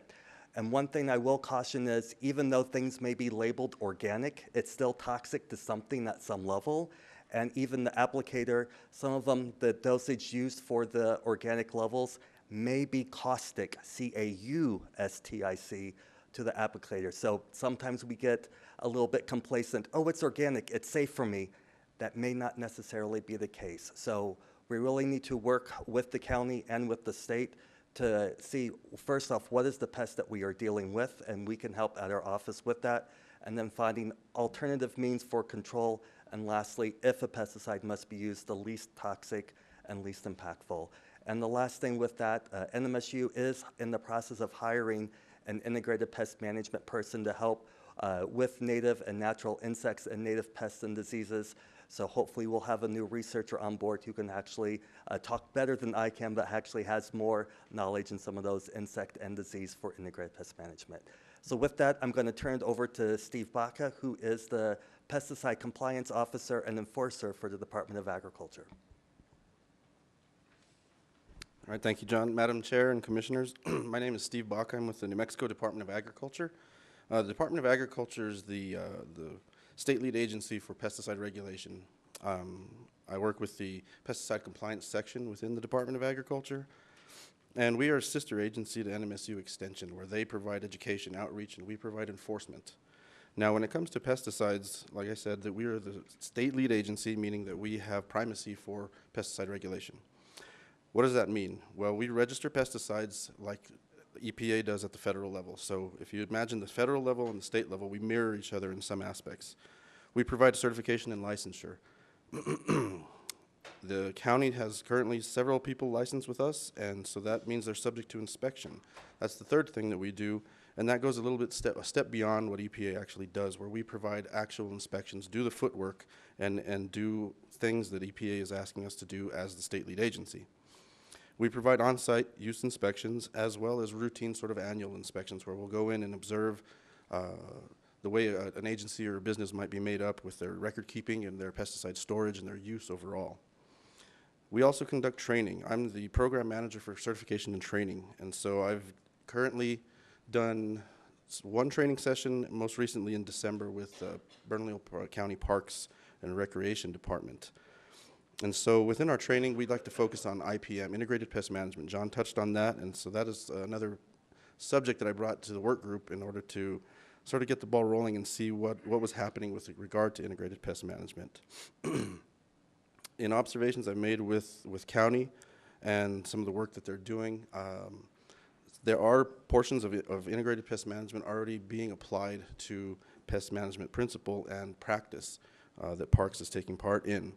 Now, John mentioned that integrated pest management has multi-levels and multi-steps, and usually it's an approach to try to find a way to control a pest through first identifying it and then looking at biology and aspects of the pest and finding a way to control it where pesticide is the last measure used. And even though it's the last measure, it's not just you just go find any product and use the product. It's a stepped process where you try to find something least toxic and work your way up.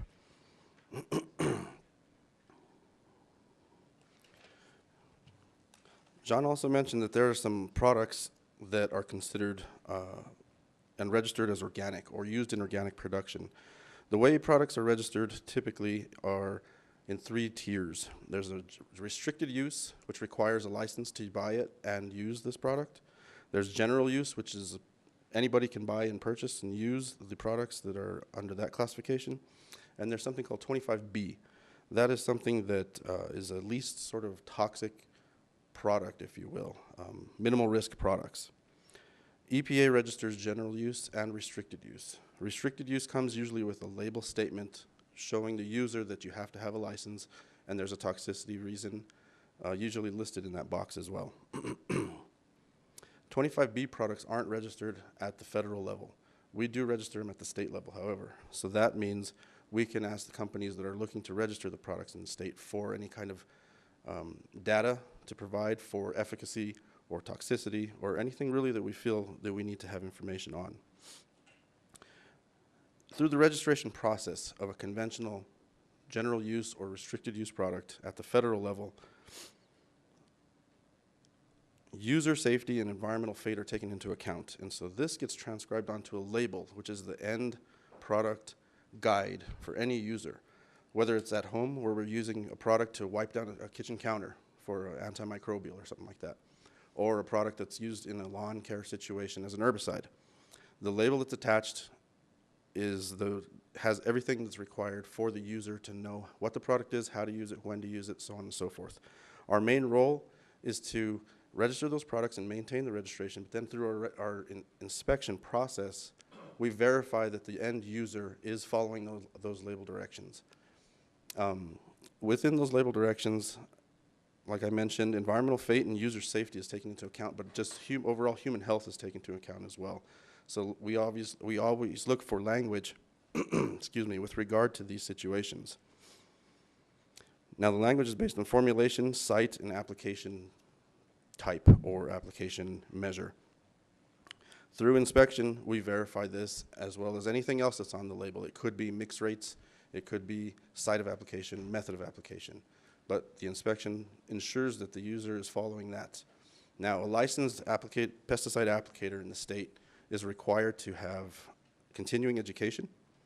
They're required to maintain records at a certain level, and they're required to use and store pesticides in a certain way. And so inspection provides all of this. My job specifically with certification and training is to provide training to meet compliance. So in the training that I did most recently with county, I brought into the class a label that we could dissect and look at so that I could show label language, enforceable language, problematic language, and areas of the label that you really need to focus on for safe, effective use, not just for their users, but also for the environment and for the public as well. I'm planning on promoting another safety training class for the county once the season starts to warm up and things start being used and looked at, and procedures are looked at for how they're going to approach pest management. In the past, I had done inspections when I was a field inspector, and so I was familiar with the record keeping, but when I joined the work group and saw the most recent records, I was pretty impressed because the county records include a photocopied map of the park or the site where the applications are being made, and that really extends and goes far beyond our requirement because it shows something, it shows a proactive approach, and it shows when I'm doing an inspection that I could see exactly where this product is. Whenever a complaint is made, that's usually the first thing we ask for is the record from whatever entity. And when we have a good detailed record, it gives us a nice snapshot of time. And so these records that I was seeing here were very impressive, and I think it's a good path for good use overall of pesticides from the county perspective. Madam Chair. Commissioner O'Malley. Thank you. If you wouldn't mind coming up again, Mr. Murphy.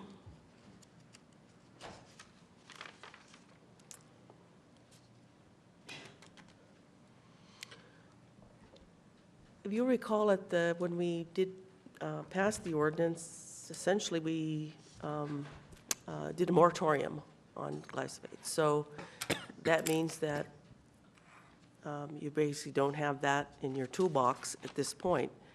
So, and that was the idea, is that now you would have to look at sort of alternative, alternative tools to deal with this. You know, I'm glad to hear that the county is compared to other, I guess, other entities, pretty proactive about this and keeps good records, et cetera, and that's important. We've got this work group, and it includes other folks. Yes. Do we have any, I mean, do we know what the gaps are in terms of the way our integrated management system, where these gaps are in terms of application of pesticides and how we need to address that? Madam Chair, Commissioner O'Malley, the good news is part of the work group is having a subgroup take a look at what are the alternatives. And with the advice of both New Mexico State and the State Department of Ag, we're not just jumping to say, okay, we're just going to move to organic. Because some of the examples they've provided to me is organic can be worse than the glyphosate products that we could use. You know, and I'll have Ed Martinez give you the specifics, but for the amount of land that we have, and we are respecting moratorium, we won't go into the field until March. And as long as the moratorium stands, we will not use glyphosate. But then the problem remains, both the pests, both the weeds and the mosquitoes are still an issue. So, you know, we're taking a look at how to address that while honoring the moratorium. Right, so I think the moratorium was just glyphosate, was it not? I'll have to look at the ordinance again, but we also tried to address pesticides. Yes. I mean, there is a good point about organic products also having a certain level of toxins and also caustic. They could have definitely skin reactions or things like that. It's just assume that everything's safe. And you're right about that. But I mean, we have a lot of organic farms. Somehow they're managing to, you know, produce vegetables and fruit and everything else without using, they can't use pesticides, they can't use any of these things. Right. I don't know if it's, you know, we're looking at labor intensive, you know, whether they're labor intensive or not. And I think that's the other issue, is that we've gone to some of these products because they're convenient. You know, it's easier to spray something than it is to go in there and use a team to pull weeds or whatever. And as you can see throughout the city, we once had a very thriving acequia system with a lot of natural plants, and now, of course, we started cleaning them the way we've cleaned them, just going in and mowing them down, and now we have all these weeds, so we just have to continue this now, when we've lost a lot of the vegetation that was there for, you know, decades. And also, we've lost a lot of wildlife as a result of that. I think that's what people are concerned about is, you know, the safety, in terms of not only humans, but the environment and the wildlife and things like that. But we're finding more and more, and I know that, you know, certainly in the past, we sort of been dismissive about pesticides. You know, we're going around with a spray bottle and spray bugs or whatever. But now we're seeing more and more people with autoimmunity, for example, as a result of having way too many toxins in our environment. And it's a direct cause of that. And so we just got to be better about this. And so that's why we came up with this. So, you know, if the issue is, okay, well, this is more labor intensive, we're going to need more of, you know, folks to address this issue, or we're going to need, you know, I don't know what it would be. I think that'd be important to get, you know, to get an understanding of that. Because if we're looking at simply just costs, I don't think that's going to be very helpful in terms of, yeah, well, it's cheaper to do it like this, for example, but our health and the health of our environment is at risk. So, Madam Chair, Commissioner O'Malley, the good news is, as we've had our discussions, there hasn't been a lot of pushback around, well, that's going to cost more. So I think and I think the Department of Ag will agree, we really have had, and I'll give Ed Martinez credit, we really have had a proactive, thoughtful approach, and using the system that was talked about, the management system, really the use of any pesticides or any chemicals is the last thing that we consider. You know, as far as the labor, there's a reality as we accumulate more open space and land, as we're doing right now, there is a labor reality, and we got to figure out how to address that. The good news is there are volunteer groups, there are groups out there that we can tie to that would be willing to help. There are neighborhood associations have said they would step up and help as well in providing some of the labor.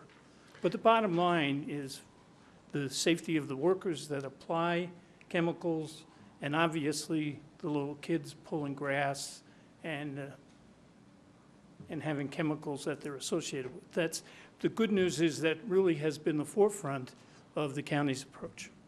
And, you know, just, for example, Candelaria Farms, which is under the state's, I think it's state and city open space shared over there off of the Nature Center. They're struggling with this issue too. I know they've had many meetings and planning around how they're going to move forward with basically maintenance of this area. And for the longest time, I think they had a farmer who would take, you know, apparently they can't do that anymore, leave some of the product for the wildlife, et cetera, but there was no restriction, for example, on some of the pesticides and herbicides. And a few years ago, there was this huge issue we had where the bees just died off. All of a sudden, they were dying off, and they were saying, well, it's probably pesticides or herbicides that are killing them. So, you know, we're not without, it's not without its challenges, I want to say that, but I think if we make it a goal to make it a safer environment for everybody, I think that's the right thing. I appreciate Mr. Garlish, Mr. Bach coming down to speak with us today. So thank you, and I'm going to give it to Commissioner Talbert. Thank you, Madam Chair. I just want to echo what Commissioner O'Malley is talking about. I mean, I don't want us to come back in a year and still trying to get this done. I can't believe we're the only county in America that's trying to deal with this problem with Roundup. Roundup's now a carcinogen. There are people on TV all day long saying, call us if you've used Roundup, we'll sue everybody in America, right?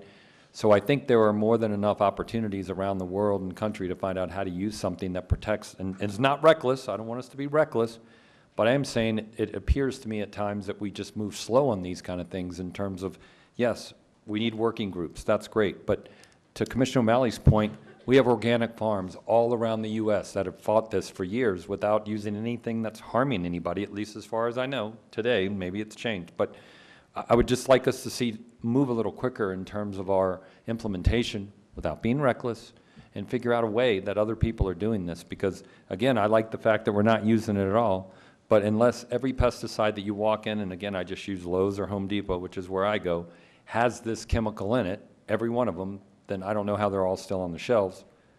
Then I think there are other options and alternatives out there that we can figure out quickly. So anyway, thank you, Madam Chair. Any other questions, comments?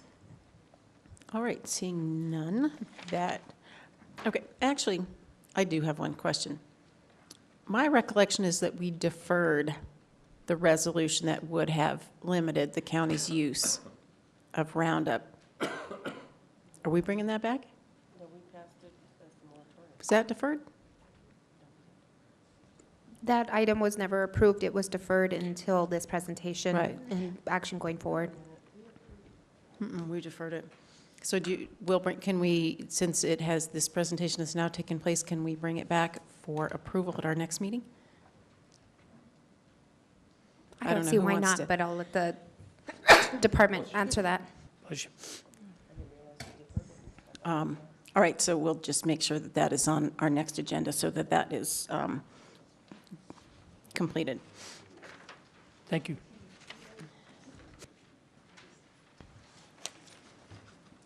All right, we are now on item 8A, approval of the minutes. I move we approve the minutes of January 14th, 2019, special administrative meeting. May I Have a just make second? I have a question. I want to make sure that change was made in the, thank you, that I was actually present at the January 14th meeting. Yes, I did advise our court reporter of that, and they will be making that change. All right, we have a motion and a second from Commissioner O'Malley to approve the minutes of January 14th. All in favor, say aye. Opposed? It passes unanimously. I move we approve the minutes of January 22nd, 2019 administrative meeting. I have a second from Commissioners O'Malley and Talbert. All in favor, say aye. Opposed? And at this point, I want to check with our court reporter. Need a break? Okay, we will proceed then. Madam Clerk, may I please have administrative resolution numbers for items on the consent agenda? So that would be 9A, 9B, and that's it, 9A and 9B. Yes, ma'am. 9A is AR 2019-13. 9B is AR 2019-14. All right, so I move that we approve the consent agenda, making a note that we have deferred item G. We have a second? Second from Commissioner Talbert. Any questions, comments? Commissioner Piscotti. I have just a comment. I want to acknowledge, under the consent agenda, it is item F, the library appointment. Cersei Olson Worsner is actually here in the audience. Could you just stand up and wave? I just want to acknowledge you for stepping up to this position on the library board. Cersei is very well qualified. She runs a military family museum in Harris. And I got my start with Bernalillo County serving on the DWI Council, and here I am. So I hope that you fall in love with service to the county as I did, and that you just have a wonderful experience, and I appreciate you stepping up to this position. Thank you. All right, we have a motion and second to approve the consent agenda. All in favor, say aye. Opposed? That passes unanimously. We're now on adoption of ordinance amendments to the county code. This would be revision to boards and commissions ordinance. We will now conduct a public hearing. Do we have anybody signed up to speak? We do not. All right, so there goes the public hearing. I move we approve, Madam Clerk, may I please have an ordinance number? Yes, ma'am. 10A will be ordinance 2019-2. 10B will be ordinance 2019, I shouldn't do that? Just in case. Just on the item we're on. All Madam right. Chair? Commissioner O'Malley? Are these just technical amendments, or they're substantive Yeah, amendments? these are just cleanup amendments. We added some code of conduct revisions. We've added at-large, how we conduct at-large appointments, along with formalizing the requirement of a resume or a bio for each appointment. And that's just formalizing the ordinance to do so. Okay, so this was already in the ordinance, we're just, Correct. okay, thank you. There was some additions to the code. What we did add was the code of conduct provision and just clarifying how we appoint certain boards and commissions. So this is the overall boards and commissions ordinance for county-created boards. So what are those substantive in any way, or very different in terms of code of conduct?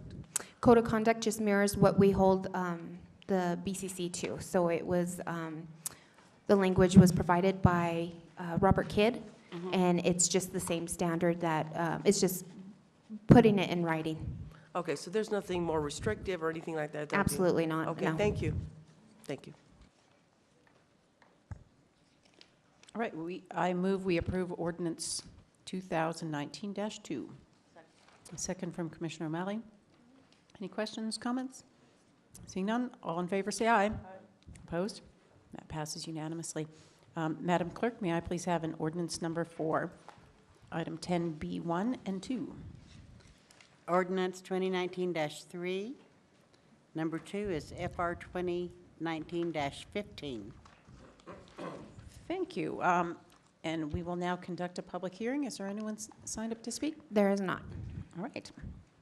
That concludes our public hearing. I move we approve ordinance 2019-3. Do we have a second?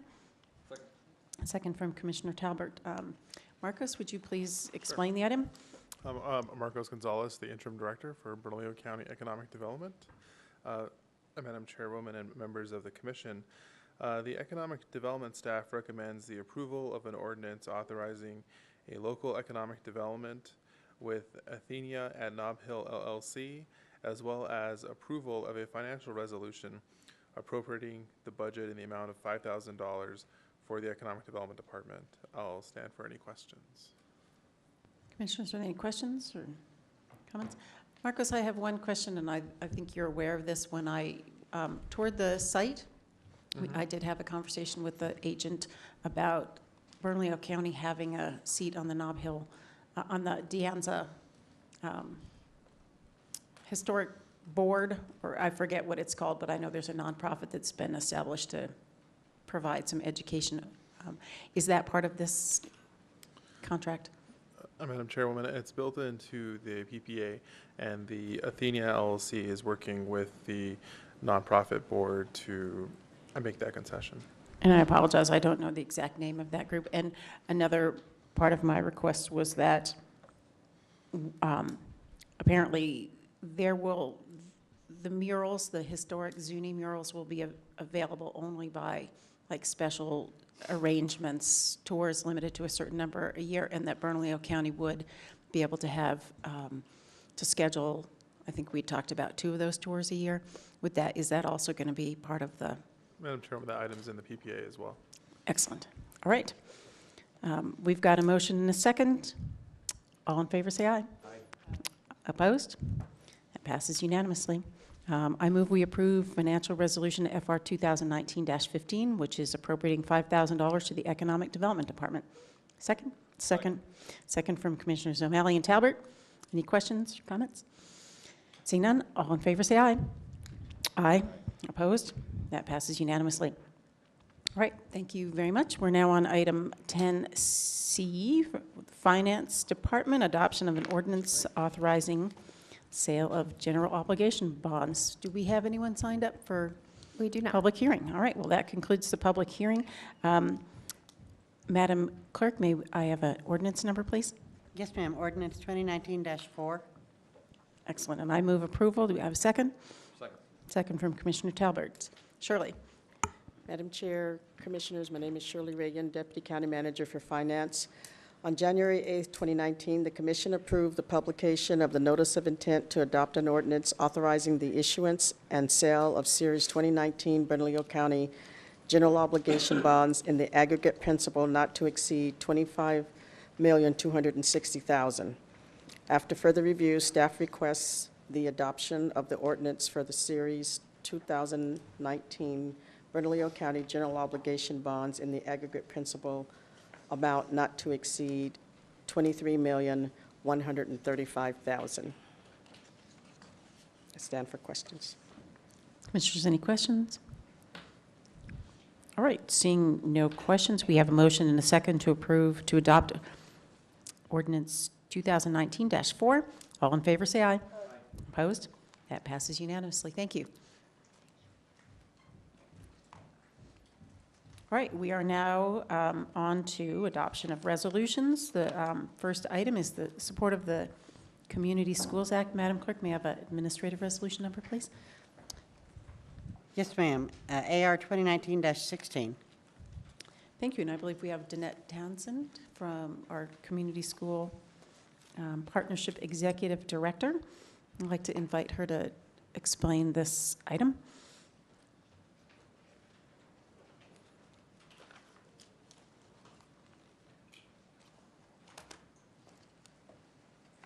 Good evening. Thank you, Madam Chair and members of the Commission. My name is Danette Townsend. I'm the Executive Director of the ABC Community School Partnership.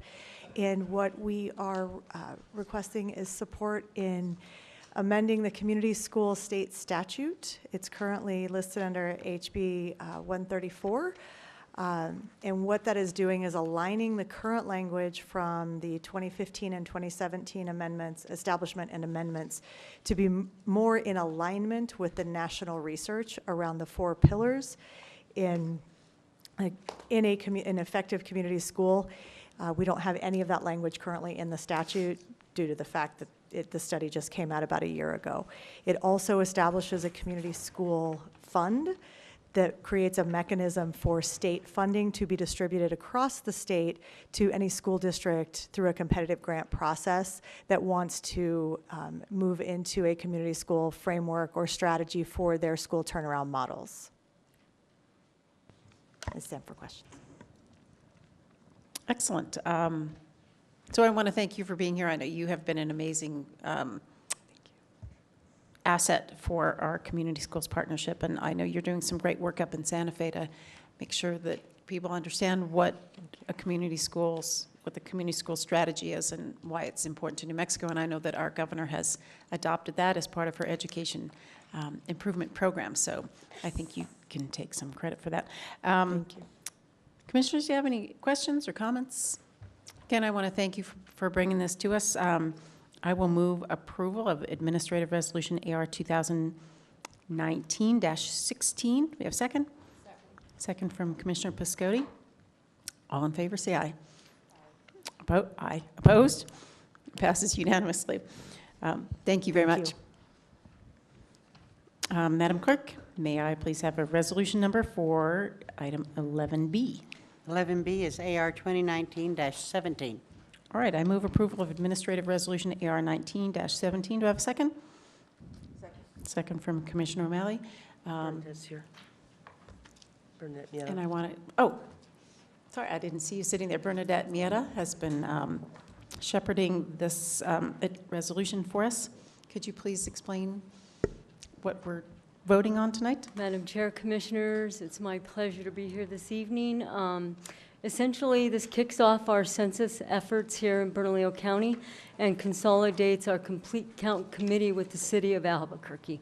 So the resolution itself is in line with the city's resolution that was passed a couple of weeks ago. So we're ready to hit the road, and we have garnered staff on both sides, city and county, and have already met a couple of times, and we'll be looking for recommendations from both the council, the mayor, and of course, the commission as we move forward. Madam Chair? Commissioner O'Malley. Ms. Mieta, this basically, you still have to have an agreement on who's doing what, correct? Is that what you're going to be working on? Correct. So we're working on an action plan. We have agreed that each entity agency would recommend 10 members for the complete count committee, which would be a total of 20. We'll whittle that down, and we'll have 12 members plus a chair. So that still needs to be worked out. We're asking that nominations come forward by February 28th.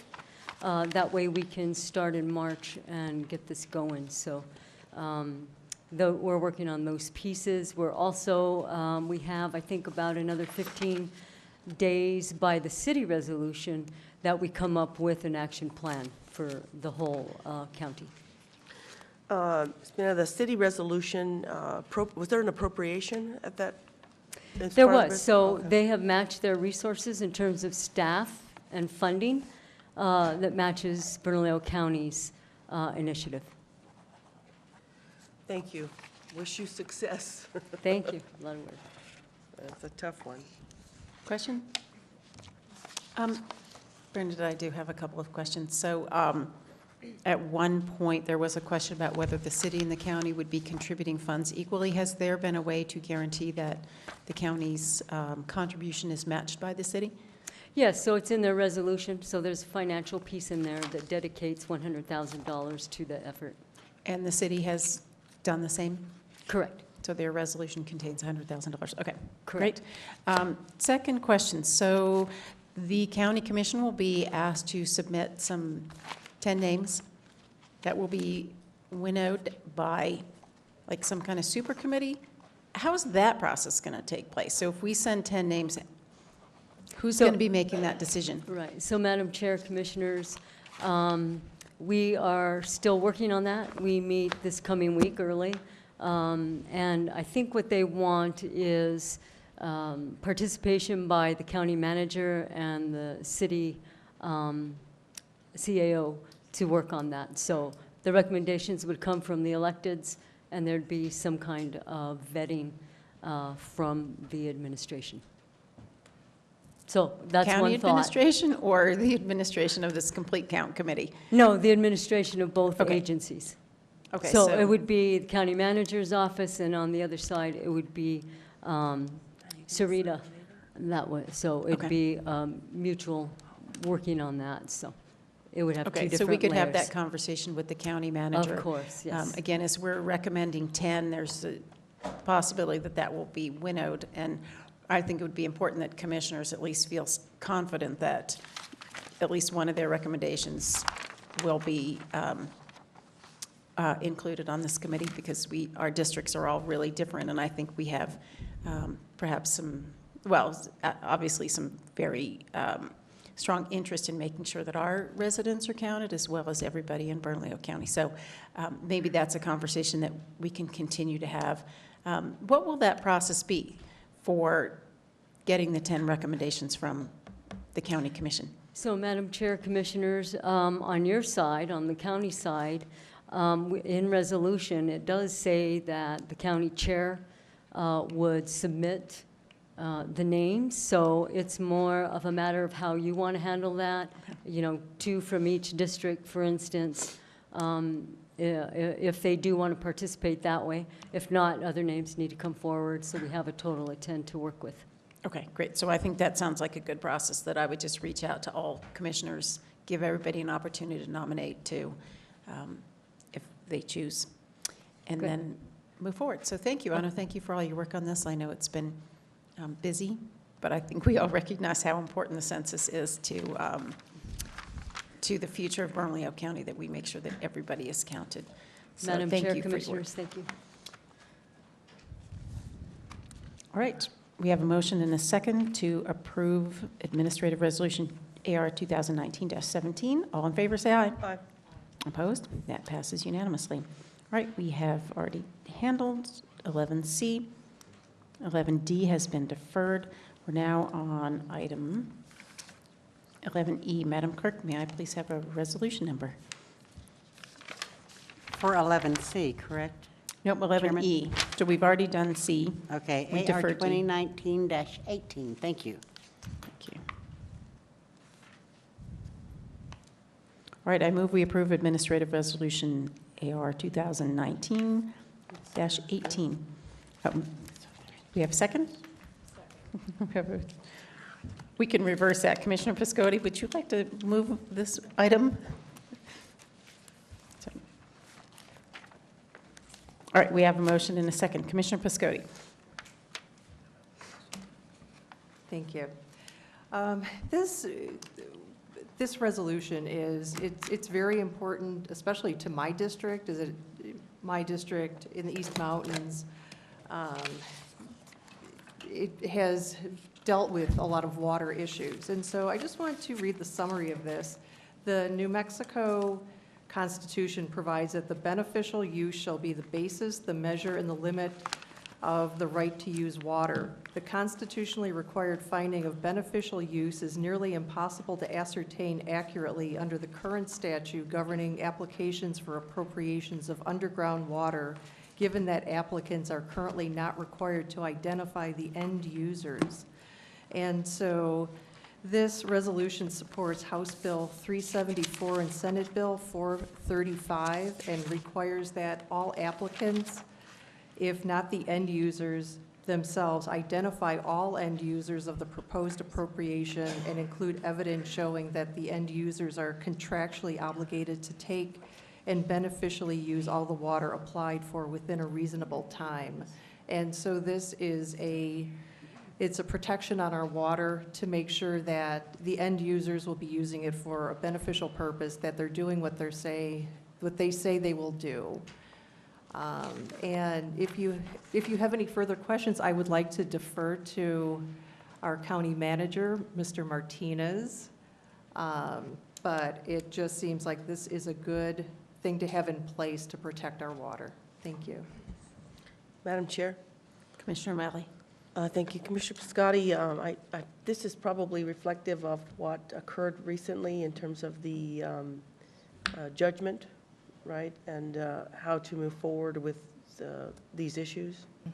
Yes, it is complementary with that, so that we don't have people, it's an anti-speculation bill, so that we don't have people just going and drilling, and we don't know what would happen to our water resources. So yes, it puts some structure on that.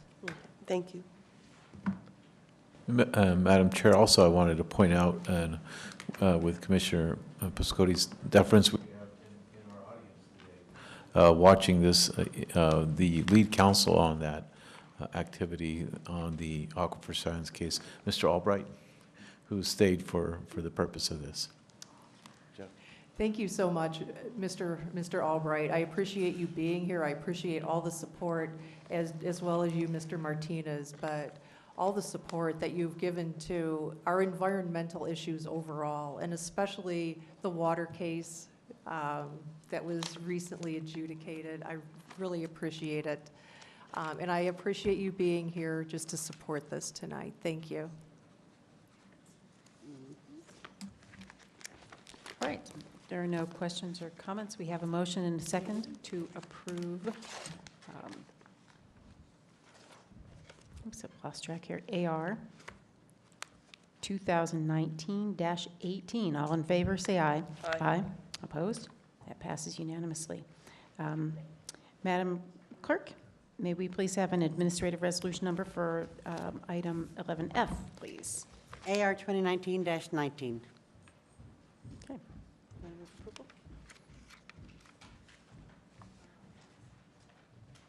Two again. So, oh, I'm sorry. I move for approval. All right. I will second that. Please, Commissioner Piscotti. Okay, thank you. So this is for urging the New Mexico State Legislature to enact the Healthy Soils Act. And as we heard briefly from one of our public commenters, Ms. Alday, she described a little bit about what this is. And the Healthy Soils Act has been proposed in this current legislative session to support land management practices that improve the health, yield, and profitability of soils in New Mexico. And it improves the overall health of the soils in terms of cutting down on erosion, helping soils retain water, things like that that are environmentally sound, economically sound, and just good for our environment and our lifestyles. Again, for my district in particular, having such a large portion in the East Mountains, which is in some places very rural and agricultural, this is a real bonus to us. It establishes a network of persons to promote soil health stewardship, creating a program to provide ongoing trainings and facilitate workshops, collaborate with technical service providers, educate the public about the importance of soil health stewardship. And so I ask that you approve this resolution. Thank you. Thank you. Any questions or comments? Thank you for bringing this forward. And actually, the underground water application statute, I think both of these are really excellent bills to protect the environment that, even though some of us may represent really urban districts, these are still really important issues for all of us. So thank you for proposing these. We have a motion and a second to approve Administrative Resolution AR 2019-19. All in favor, say aye. Aye. Opposed? That passes unanimously. And we have deferred item 12A, so we have no discussion items. So the next meeting of the next administrative meeting of the Bernalillo County Commission will be Tuesday, February 26, 2019, 5 p.m. here in the Vincent E. Griego Chambers. So I want to thank everybody for coming.